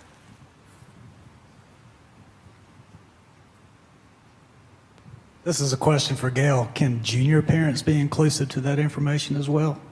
Yes. Or are they already? Yes. Okay. Didn't know that. So junior parents also have access. And I think we had did we have an online question back there? We're not. Okay, we're good. All righty. So the one thing an outside resource does not do, it does not replace your contribution in the need-based context. So whatever you're expected to contribute remains what you're expected to contribute as long as we're talking about need-based financial aid. Okay, that's the one thing it doesn't do. And I just want to say that so that nobody gets surprised later and goes, well, I thought I was taking away my obligation by getting these outside scholarships. That's not how it works. Okay, it doesn't change your contribution as long as we're talking about this being in a need-based realm. Now, merit, that's different, but need-based, your contribution stays your contribution. Okay, so what's this family contribution thing? Well, it comes from the data on the FAFSA and potentially on the profile as well. Before I move on, yes, sir? Related to what you just said, if you're in a situation where your expected family contribution equals those 5 things you previously mentioned, then I would assume any outside money would reduce that dollar for dollar, correct? Correct, because then at that point you're not talking about the student getting any need-based aid. They would be getting only external money. Thank you. No problem. So what's the contribution? Comes from the data on your FAFSA profile. It is it's the calculation of your capacity to pay for a year of college. And what does it take into account? Earlier you mentioned about an income level. Well, income is only one factor. Income is something that's asked about. Your assets are asked about. The size of the family is a factor that's important. And how many children are attending college is important. Somebody mentioned multiples in college earlier. That's different than only having one going to college. So all this plays into it, and as a result, there's really no one number that says you're in or you're out, okay? Because all these factors have to be taken into consideration. It's annually determined, so it can change every year. Someone mentioned earlier about what if you have a job change or a situation, I think it was an online question, what happens if the job is different in 2013 than it was in 2012? Well, you could determine that in year 2, your situation is different because in year 1 it went to 2012 data. Year 2 updates the year in question for taxes. That becomes 2013, makes a difference. And then lastly, the contribution is in a range. The lowest possible contribution is 0,0,0,0. It's expressed in 5 digits, okay? Nobody's contribution is less than 0. And there will be some families, based on their family financial circumstances, who end up with a 0 contribution. The highest contribution is expressed as 99999, which is a theoretical $100,000 of capacity to pay for a year of college or more. It doesn't go into the or more at this point. It just stops at the 5 nines. And everybody's contribution is somewhere between those zeros and those nines. And then the question becomes, whatever that number is, how does it then compare with the cost of going to a given school? Because remember, it alone only tells you your ability to pay for a year of college. Now you must compare that ability with what's it cost to go to any given school. I read you some numbers earlier from the various schools around the state. Different range of costs. So now you're comparing your contribution with potentially a range of costs from school to school. What goes into the contribution? We're going to ask about your income. I've talked earlier, parents of seniors. You're going to give us 2012 income information. But you'll notice it says after some allowances are made. Because first and foremost, some allowances have to be made against your income before any of it could possibly be used to pay for college. You need money to live on. You need money to pay your taxes. All those things have to be taken into account. And so if there's any income left after the allowances are made, the formula kind of takes it and tucks it over to the side for a second and says, you wait there. We'll get back to you. Because then the formula says, well, do you have any assets in your name, parents? And this is where I would caution you. Read the instructions on both the FAFSA and the profile very carefully, because they tell you these are the assets we want you to report. And they also say, and these are the assets you do not have to report. And you want to keep your have tos and your don't have tos separate. Because if you somehow go, you could really misrepresent your situation from an asset perspective. Now, earlier question about differences between the profile and the FAFSA. On the FAFSA, there is no question that asks, are you a homeowner? And if so, what's your house worth? What do you owe against it? That question is not on the FAFSA. And I can give you the story behind that, but I won't bore you with it. But it's not there. Surprise, surprise, that is a question on the profile. So that's, again, a difference between the two forms. That's one of the big asset differences. We have an online question. Yes, somebody wrote in, I am a junior parent. Recently we have been contacted by a professional firm to do our application for aid and scholarship for a sizable fee. Is it beneficial? Should we do it? We are from India, and then it got cut off. But Okay. they're not from the country. Okay. Should I hire an external agent to assist me with this process? The only answer I can give would be, it depends. There are some families who say that the process is of such a complexity that I feel it is worth the money involved to bring in a quote-unquote expert who will guide me through it. And there are other families who say, why would I spend my money on a process that I can either figure out for myself, or somebody from a school will come for free to my high school and tell me all about it. And all I can say is, if you're going to hire someone, know what you're getting for your money and monitor it to get your money's worth. As one colleague of mine says, I have families who swear by their consultant and families who swear at their consultant. And the question is, which one are you going to find yourself in? Okay? So, but there are professional firms out there that would say, well, let us help you guide your child through for the low, low price of, and then you've got to decide, yes, it's worth my money, or no, it's not. That would be the best answer I could give. We have a couple of hands up here. We have one in the front, and we have one toward the back. So we have each person going in a direction here. David, do you want to mention FAFSA Day? I can in a moment. Thank you. Hold that thought. Okay, so let's start here, and then we'll go to the back. Yes, ma'am. Are you basically saying that schools that require the CSS, you're going to get more aid assistance? Because it sounds like their questions are better on the profile. Would you get more aid from the profile than you would from the FAFSA? There's a classic two-word financial aid answer, It depends. which you really can write down if you'd like to. And the reason I say that is, depending upon which data is on the profile versus on your FAFSA, you may get two different results in terms of the family contribution. Let us say, and this is just, theoretical, you are the proud owner in full of a $1 million home. Would that data be on the FAFSA? No. Would that be a theoretical asset on the profile? Yes. Would that change the outcome of the two family contributions that are being calculated? Yes. Therefore, you might say, profile bad, FAFSA good.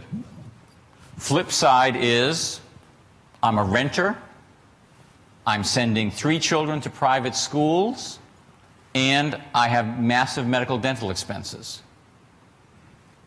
FAFSA bad, profile good. It's really going to vary from situation to situation. Hedda, one in the back. Sure. The question I have, in taking a step back on the family contribution, okay, was concerning siblings at college. Is there also an acknowledgement of private school tuition that isn't part of college, prep school, or grammar school? Only on the profile. The only place that there's a question about siblings in preparatory school is on the profile. There's nothing on the FAFSA about that. Now, the other question which sometimes comes up and hasn't been asked is, what if I'm a parent who's also going to college?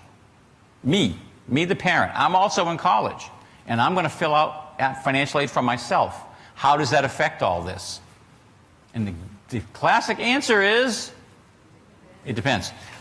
On the student's FAFSA, you, the parent, are not considered to be a member of the family in college. That's the way the rules are written. On your own FAFSA, you would be in college, as would be your child. So let us say you're 2 parents with 1 child. Really simple. Family of 3, 1 in college, the student. But mom says, I'm going to go back to school full-time to become a nurse. So when student fills out his FAFSA, it says how many in the family? 3. How many are in college? 1. Mom fills out her FAFSA. How many are in the family? 3. How many are in college? 2. The only difference being the parent can include the younger child as a family member in college. Younger child cannot include a parent as a member in college. And that's the way the law is written. So just so you understand that that can be a little bit different. Okay. Question right here. Isn't there a box at the end of the FAFSA that does allow you to add additional comments and extenuating circumstances? Is there a place on the FAFSA where you can give us some dialogue? No, there's not. There is in the profile. The profile form does have a special explanations section, and you can actually provide us with narrative. The FAFSA has no narrative section. So if you're applying at a school which only collects the FAFSA, and you do want to provide narrative, you'd have to provide it separately to the school, because the FAFSA has no place to write anything in. Doesn't exist. Okay? Now, the last part of the family contribution after parent and students, after parent contribution part of it, is students in your own name. Do you, the student, have your own income? Do you, the students, have your own assets? If so, you report them as well. They are also analyzed, looked at. A portion of both is used. And the student portion added to the parent portion, and lo and behold, at the end of it all, you have the family contribution. Part parent, part student, the blend together equaling the family contribution. And because we love acronyms in my business, we call it the EFC, Expected Family Contribution. And it's a combination of parental data and student data. Okay? So the person who mentioned multiple children in college, you might send in 3 FAFSAs from the same household and get back 3 different family contributions. Why? Because the student portion may be different from student to student. One student worked a little bit more, one student saved a little bit more, one you just hope you can get out of the house and please don't get arrested. Okay? And as a result, the parent portion is the same for every single one of those children, but the student portion is different from student to student, and the final result of the family contribution for each student is somewhat different. And I get phone calls saying, how could this be? And the answer is because the student side of things is different from kid to kid. So it's a combination of both of those things. I'm sorry. Question?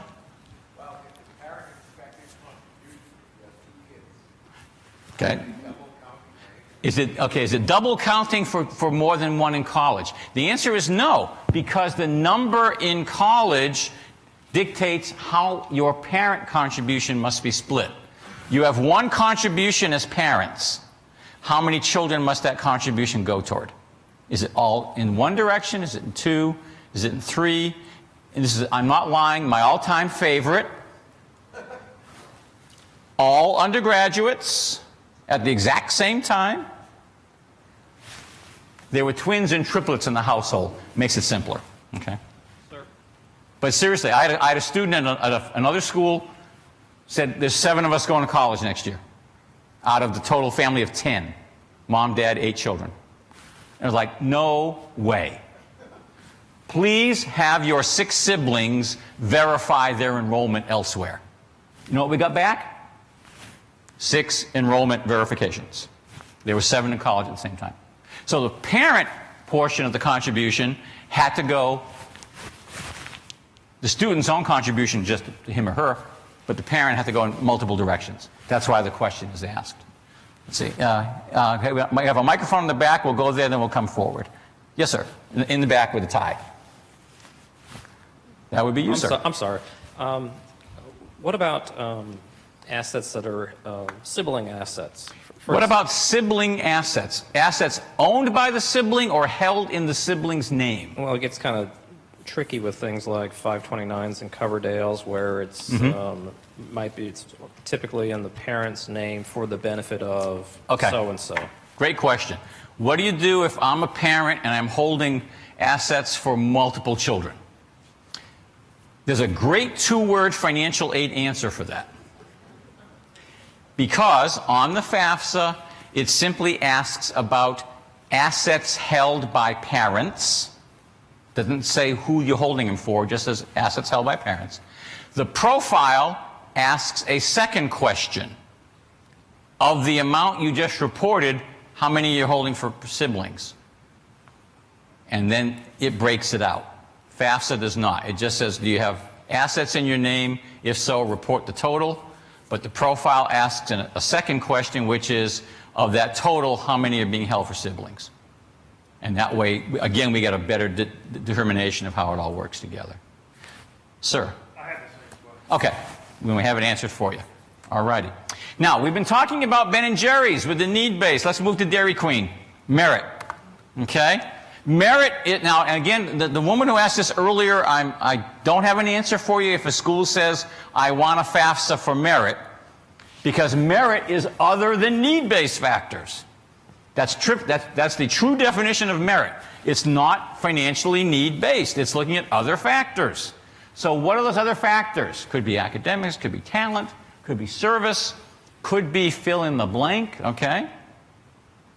My child is an Eagle Scout. My female child is a Gold Award winner from the Girl Scouts. Is that not meritorious? And the answer is, at some schools, it probably is.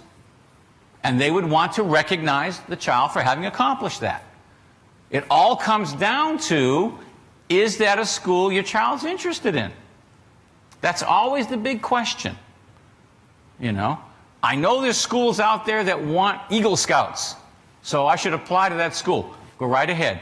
However, if it's the school that says, we send the goat down once a week to pick you up at the depot, and that's the only way you can get up here, you might go, didn't see myself going to a school like that.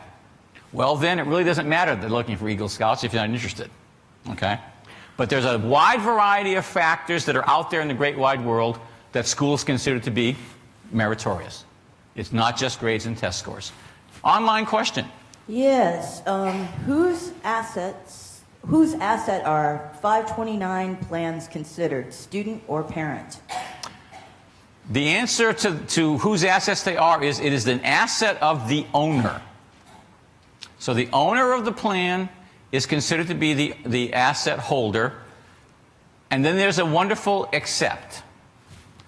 On the FAFSA, the instructions say, if the dependent student for whom this FAFSA is being filled out owns a 529, report it as a parent asset. That's on the FAFSA. So if it's Johnny's FAFSA and Johnny owns the 529, the FAFSA directions say count it over on the parent side. On the profile, it basically says whoever owns it is the person who reports it as theirs. If it's a student ownership, student asset. It's a parent ownership, parent asset. If it is a grandparent whose data isn't on the form at all, you don't report it.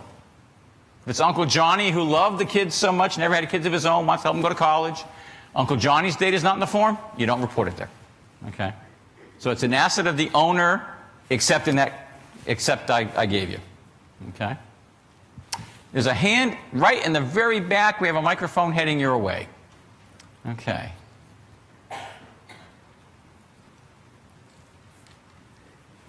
Go ahead. When we started with a 529 and it depreciated, is there any way to account for the loss in the 529? You would report the value of the 529 as it exists on the day you fill the form out. So whatever it's worth that day, that's the value you report. Doesn't matter where it was or where it might be going, it's where it is in that. It's basically a snapshot. So on the day you do the form, that's the value you report. Okay? Thank you. Now, in terms of how might you be considered to get a merit scholarship, you might have to be nominated. So if it's a nomination process, you want to be aware of that. It may be the student has to make a special application. If you don't apply for this fund, you don't get considered for it. Or sometimes just by applying for admission, the school itself says, wow, look at this really great kid who's applied for admission.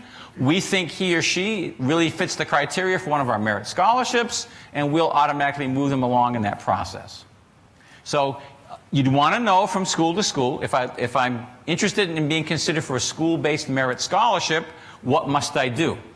Do I have to get a nomination? Do I have to apply separately? Or am I okay just by applying for admission and you guys will figure it out at your end? You just want to know what the processes are because, again, if you think you might qualify for something, you don't want to miss out, make sure you do the correct process. And yes, we're all going to do it differently from school to school. So you may discover one school says it's all nomination, one school says it's all, you have to apply separately, and a third school says don't worry about it, we'll take care of it. At which point you're brutally confused, but that's how they all do it. So just be aware that you might see variations from school to school.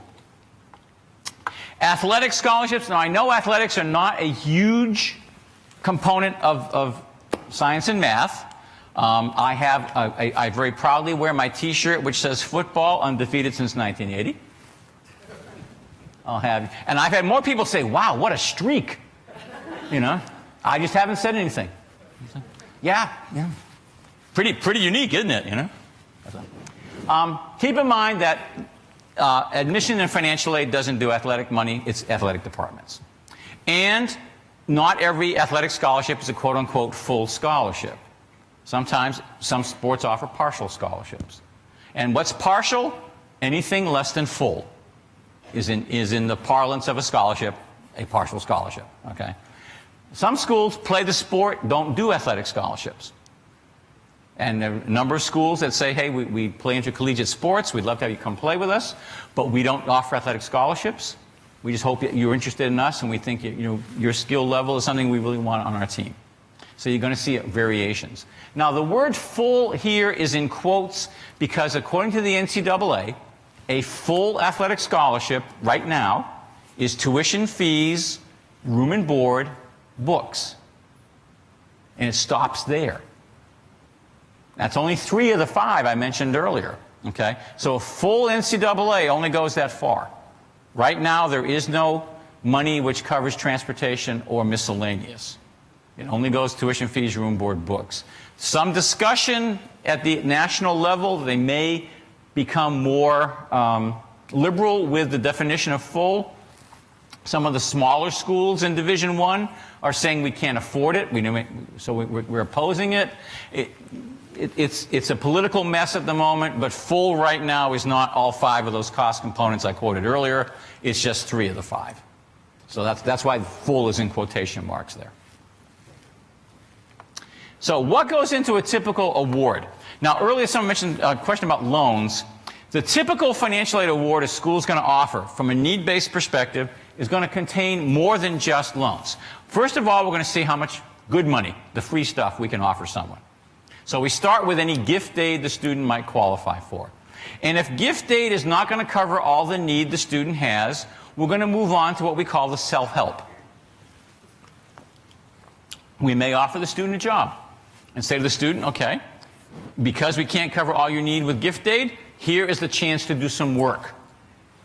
X amount per hours, so many hours over the year, you can earn up to this amount of money. And if that doesn't cover it all, school may say, student, we're going to offer you, the student, the chance to borrow a loan in your own name to help pay what you need to go to school. Now, it's really important to understand, if it's a student loan, the only name on the dotted line saying, I agree to pay this baby back, is the student. That's the only person who signs the promissory note. So if it's a federal student loan, the only person who signs on it is the student. Okay? What if the student's not 18 years old yet? Doesn't matter. They can still legally sign a student loan with the federal government, legally obligated to pay it back. I bring this up because sometimes when families are looking at schools and they're examining, could it be school A, could it be school B? Have I found Xanadu, Paradise, Shangri-La? And in order to pay for this experience, me, the student, I must borrow How do you feel about that? Are you good with borrowing? Are you bad with borrowing? Are you neutral? Haven't really thought about it much? Maybe we're okay up to a certain dollar limit, but beyond that, no way, no how. These are all things you want to be conscious of, because a school may come along and say, in order for us to help you meet the needs you have, we're going to offer you a loan. And how do you feel about your child being a borrower? How does the student feel about being a borrower in his or her own name? Because that's important factors, because that may be the difference between being able to afford to go to a given school or not. So a discussion on student loans is not a bad discussion to have. Not the most intriguing discussion to have as a family, but certainly if you start talking about, financial aid offers coming in and comparing them, what's the feeling as individuals, as parents, as a student about borrowing? Because you need to know how you feel about that in order to make sure that when you make that decision, you make the decision fully aware that, hey, this is what it means to borrow. And these are the kind of conditions we're talking about. Okay? And have a microphone heading your way from right behind you. So if the financial aid is annual, you do that every year, does that mean that your grant, your merit-based scholarship, the student loan is only annual as well, so it might change, or is there flexibility in there? Okay, the changeability from year to year. Need-based financial aid indeed can vary from year to year. Merit tends not to. It tends to be a dollar amount that's consistent. But on the need-based side, because we're collecting new financial data every year, we could be seeing changes in the need-based funds on an annual basis. That's entirely possible. And a lot of it will depend on how much the family financial circumstances and information changes from year to year. That's a biggie right there. And as that changes, then the potential mix of aid a student receives could change as well. So let me pull this all together and show you how it all works, okay? We've got 3 different examples here. This is full disclosure time. Since our name is in the bottom right-hand corner of the slide, we get column A, all right? That's just, I'll be fair with you here, okay? And you see 3 different cost structures. That, by the way, is Davidson's 2012-13 cost for those 5 things I talked about. All right, that is our actual 2012-13. Always remembering we do your laundry. Okay? Our public university sort of looks like a certain light blue school down the road, okay, cost-wise. And our private university is kind of sort of a national average of all the biggies and small ones, and the ones you've heard about and the ones you haven't heard about all coming together. And in each case, and again, this is because it's really easy to do this on a PowerPoint slide, we have this very nice, even family contribution that we've all established. And by the way, almost never, ever does your contribution come out to be that exactly even. Probably more like 14,993 or something like that, okay? But we have this contribution, and in each case, the student has financial need. Every school says your contribution in comparison to our cost structure shows you need financial aid. And so how then do we award our financial aid to the students who apply? So we have 3 different examples here. Let me start with the private university on the far right. Well, this is a private university that says we're going to try and attract some students who might not otherwise think about coming here by offering a merit scholarship. Okay? So we're going to offer some merit money to them. And so a merit scholarship is offered. Student says, oh, I'm so excited. They love me. They offer me merit. Okay?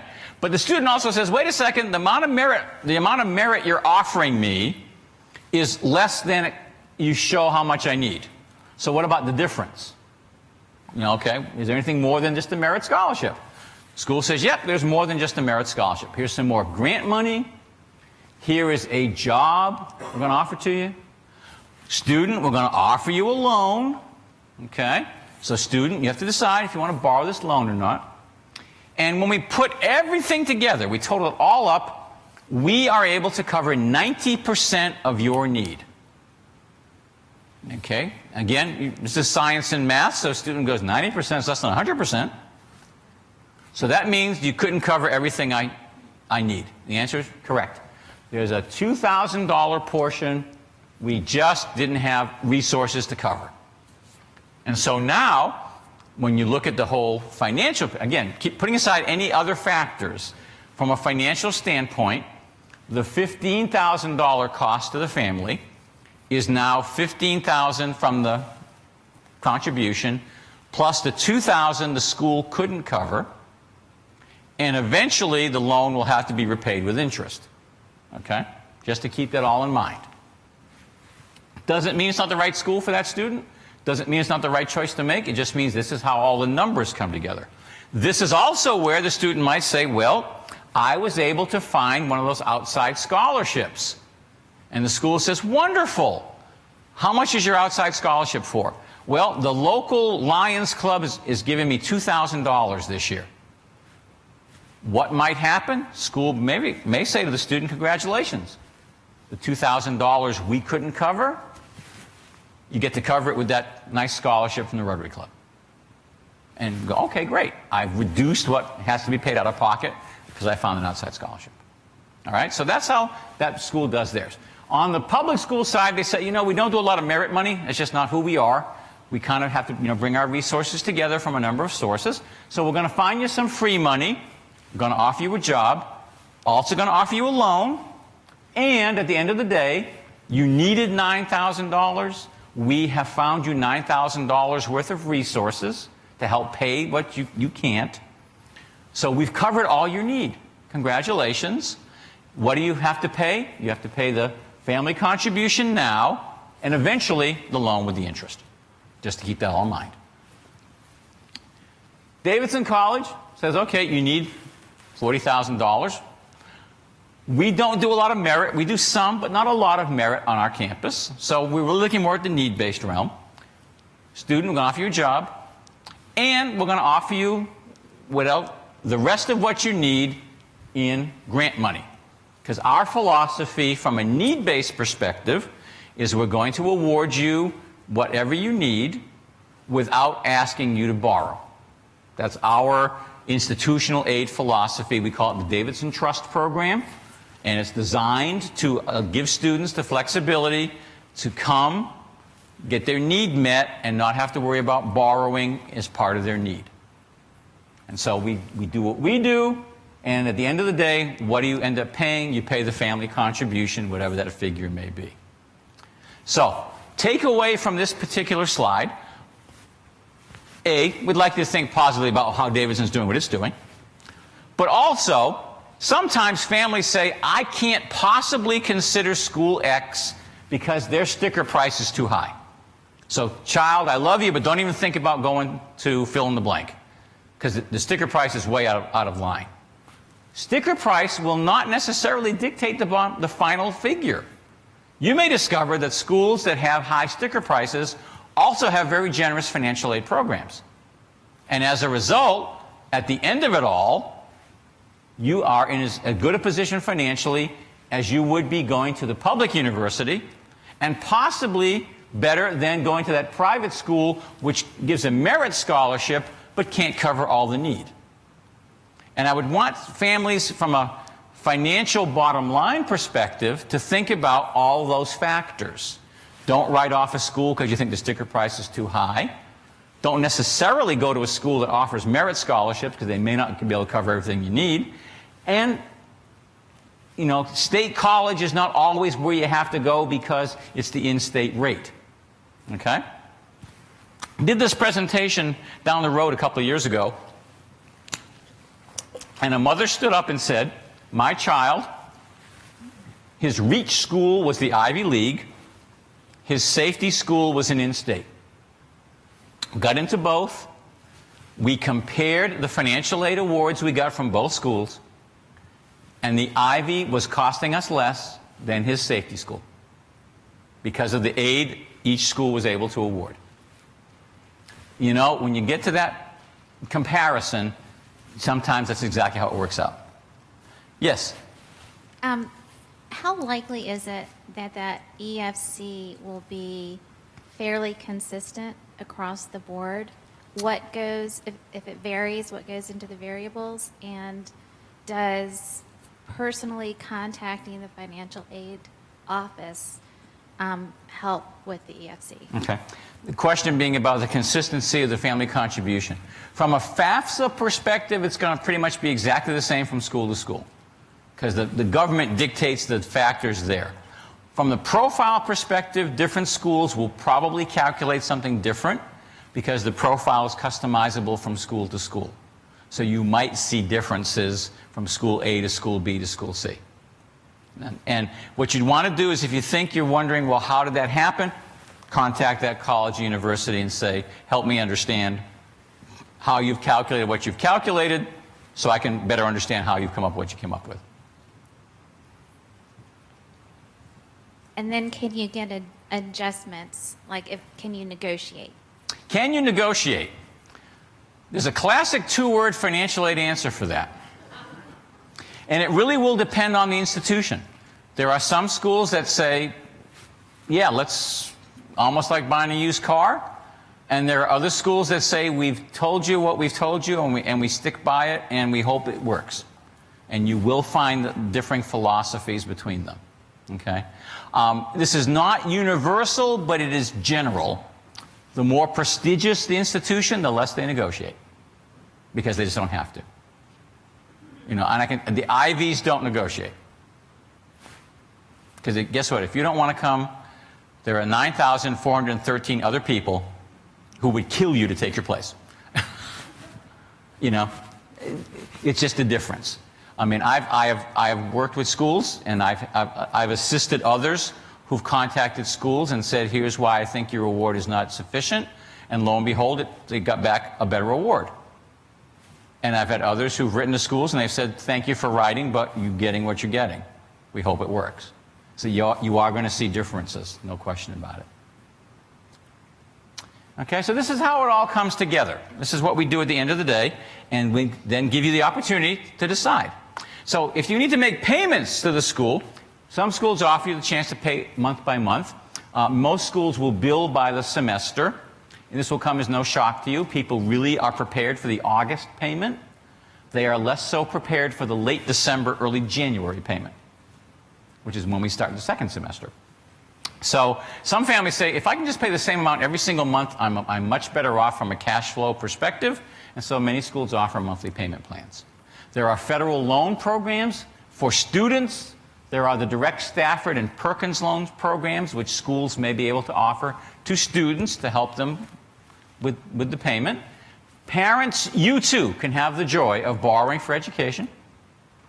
And the government has what's called the Parent Plus Loan Program, designed to allow you, the parent, to be a borrower of all or a portion of your own family contribution. So something that you can consider if you think, well, here's my contribution, here's how much I think I can pay out of pocket right here, right now, but here's how much I think I need to finance in some form or fashion. That option is available to you. There are still some private education loans out there in the great wide world, but not nearly as many as there once was. But there are still some banks that will make private educational loans non-governmental, and typically they are to the student, with the student needing a cosigner. That's the usual process on the private side. Different levels of borrowing that the privates have versus the federal, different interest rates, different payment conditions, but the most common aspect of private educational loans is the student borrower requires a creditworthy cosigner. On the federal student loans, there's no cosigner requirement for students. They're borrowing on the basis of their future potential. Okay? I have a hand over here. I see a microphone heading your way from behind. Okay, we'll start on this side, then we'll go over this way. Yes, ma'am. So you put up the big screen. You had your nice chart with Davidson and the public and the private, and you have... You mean that one? That one. That one, okay. And so in that one you have loan, meaning the student would borrow money. Mm-hmm. Is that considered the same thing as on the next slide where you say the student can borrow from the federal government? No, typically one of those loans would be that. But let me give you an example at Davidson, okay? We're not telling the student you need to borrow a loan to have your need covered. But the student says, oh, mom, dad, let me help you out. The answer would be they could borrow a loan in their own name to help toward that family contribution you see So, up there. okay, that's exactly what I want to know. So if my son decided he had so much covered and he wanted to go ahead and get a loan, it could, if it's not in the financial aid package, it could be used to be considered as part of the family contribution. Yes, that is correct. Thank you. That option is available. See, we have a microphone down here somewhere? No?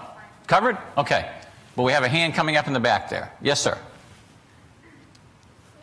On the effective family contribution, what if you're at the other end of that scale and much closer to the full cost relative, rather than that very generous offer that you're making right here? And you're a parent and you do the math and you say, you know, okay, maybe I could meet that if I stop saving for retirement, I don't do anything additional for my mortgage, we're definitely not going to have a car payment, and that's basically all we're going to do. How do you field questions like that when you're looking at what is in essence a $200,000 proposition? Your question being, I'll just use a number off the top of my head. I have a family contribution closer to $50,000 than $15,000. And so what do I do to deal with that? That's fair. Okay. At Davidson, you would still qualify for some need-based assistance.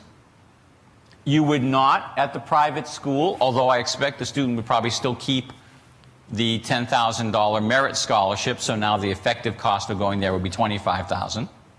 At the public U, you'd be out of the water, so you'd have to just, in essence, pay the sticker price. The question being, how do I manage that figure? It's going to be as individual as each family that is at that point in time. Some families may choose to do some borrowing through the available options. Some choose to do some asset liquidation. Some, as you were using as an example, some rearrange their day-to-day living expenses to accommodate more capacity to pay to college. You're really going to see a lot of difference from each individual family.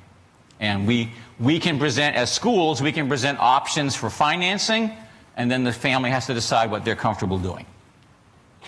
Thank you. Okay, we've covered this. What if your financial circumstances change? This was asked earlier, okay? Do we have a question back there? I don't want to go on if we have something. Go ahead. You have how many thousands of children applying each year for your schools? How much time do you have or somebody in your school to talk to individual applicants about the possibilities of changing some of these figures that we were talking about on that chart? It sounds really easy, but is it?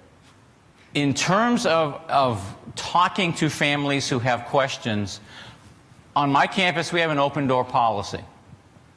Family shows up and says, I have questions, someone is going to accommodate that family when they come see us.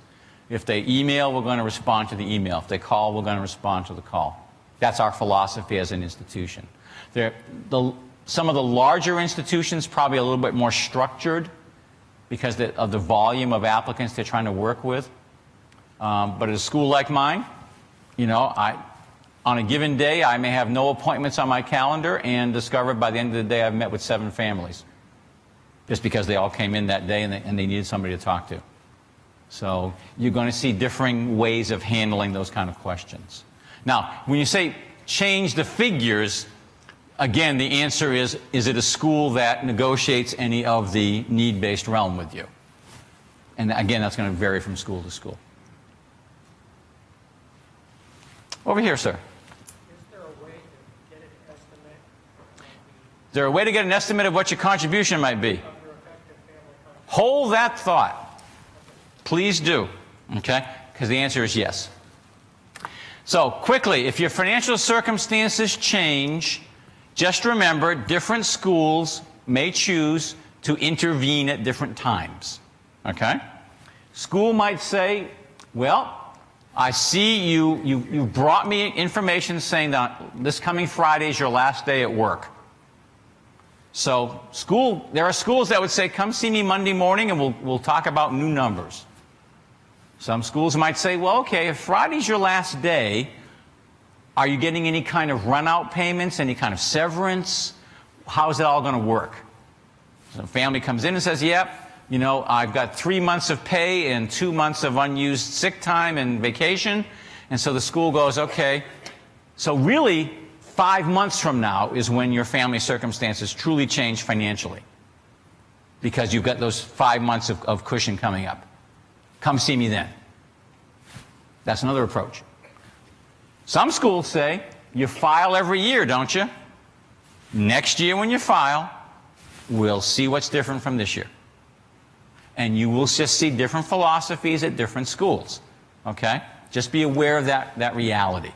Sometimes what changes is what you thought you were going to do to pay for college. Sometimes what doesn't change is your own contribution. And you're thinking, why wouldn't my contribution change? Let me talk quickly about a FAFSA-only school.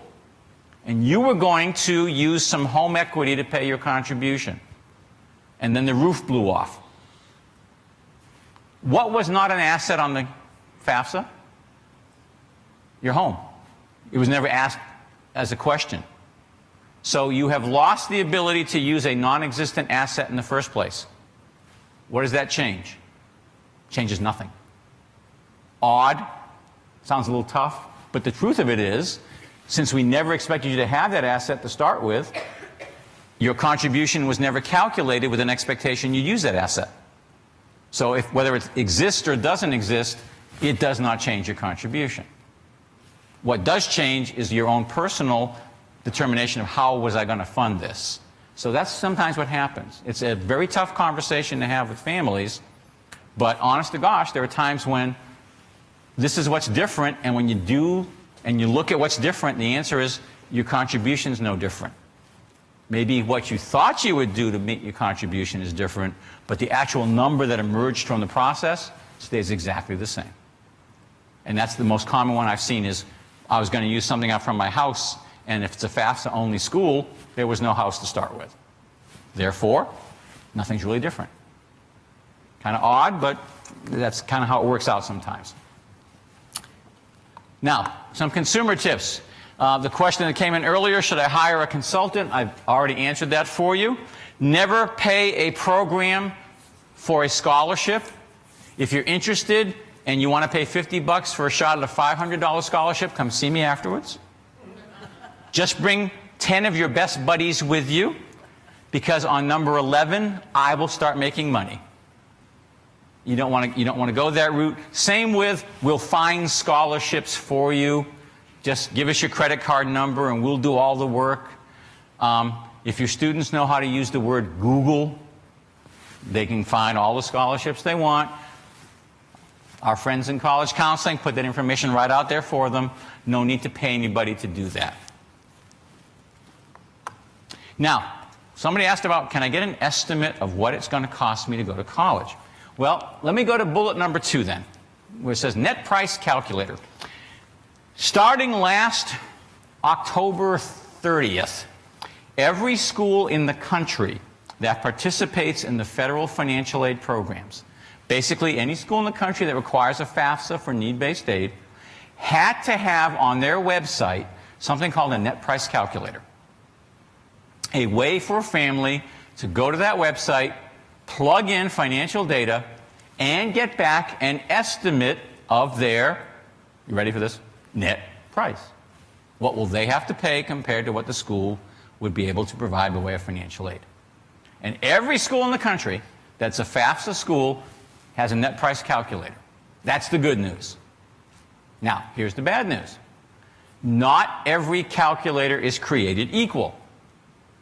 Because the government said, if you have, and I'm making this overly simplified, if you have data elements A, B, and C on your calculator, you are legal.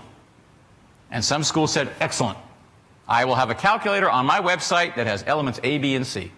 I am legal. Government, you will leave me alone. We're all happy. Other schools said, you know, A, B, and C does not tell our parents nearly enough. We need to add D, E, and F. And then some schools said, you know, but we need to add G, H, and I. And some schools then said, but we need to add J, K, and L. And so what happens is families go out and they go to 3 different calculators, and guess what they get back? 3 different sets of results. Why? Because the sophistication level of each calculator is different. Some ask more questions, some ask fewer questions, some ask questions very specific to that school, some ask questions which are general across any number of schools. You're going to see different potential outcomes from different calculators. But they're out there, and if you're interested in knowing at a given school what the net price to you would look like, you'd want to go to their calculator. Typically, it's a link off their admission and or financial aid website. I've seen some that have it right on their home page. You know, welcome to XYZ University, and in the selections criteria on the right-hand side of the page, it says net price calculator. You can go straight there. Sometimes you have to click into the website itself and then go to net price calculator. Designed to help you have the estimate so that you can get a feel for this is what it looks like. Okay? And that's designed to help give you that sense of, before I fill all the forms out, what's on a ballpark basis, what am I looking at? Okay? David, yes. I think, go ahead. I'm sure folks are needing to leave here by 4:30, which is when the buses leave. I am one slide away from being done. Great, thank you. Not a problem. Deadlines are important, so be aware of them. Don't miss a deadline because you're waiting to file your taxes. File your financial aid according to the school's deadlines. And if later on, heaven forbid, my poor friend who's had this problem with Chapel Hill, but we can always get it straightened out later on if we have to, but we don't want you to miss the deadline because we want to be able to consider you for whatever financial aid your child's eligible for. Missing the deadline might mean, oh, if only you had. No, you don't want to if only you had. Make sure you meet the deadline. Early decision, this is more now for parents of juniors. Your child finds Xanadu, Shangri-La, Paradise, and they say, I want to commit early in my first semester senior year. I don't want to hassle with this second semester, so I want to apply to this one school, and that's it. And then the question is, can we afford to have you just apply to one school and that's it? That's where the net price calculator would help, because then you'd be able to see if it makes sense or not from a financial standpoint to go early. Need blind and need sensitive relate to types of admission programs. Some schools which are need blind say we'll admit anybody who's admissible, and we don't care how much financial aid they might need, we'll find a way to help them. Some schools have said, we can't afford everybody who'd like to come here. And so for some students, rather than admit them and not be able to afford them, we're not going to just admit them. We're going to say, sorry, you're not admitted. And they use what they call need-sensitive criteria. And there are different schools. Some are need blind, some are need sensitive. You might encounter that as your children apply to colleges and universities. And then May 1 is the magic date for students who applied regular decision, have a number of schools under consideration. That's the day we say, please tell us yes or no. And that's why we all have deadlines to help us make sure we can put financial aid information in students' hands before May 1, so then they can say, now I know what everything looks like. I can say yes, I can say no, whatever the case may be. Some online resources. Pretty much nowadays, you want to find it, it's online. Okay, you can see what they are here. North Carolina, for North Carolina residents and students going to North Carolina schools, cfnc.org is a biggie. You want to go there because that tells you everything about North Carolina and all the programs that are available to residents of North Carolina who attend schools in North Carolina, both public and private. The rest of these are of interest to you. The second one is pure literature, let me tell you. That is a website to die for. Possibly even to die from, just depends, okay? But seriously, if you're looking for information, it's now pretty much almost all online. Most of us have drawn away from a lot of print publications. It's all e-publication now, and that's where we keep all our data. Your chance to ask any final general questions that I can answer for you before I have to let you go, because you're leaving today, and your children are too. I have a hand in front here. Ms. Hudson, if you can bring that microphone over, that'd be great.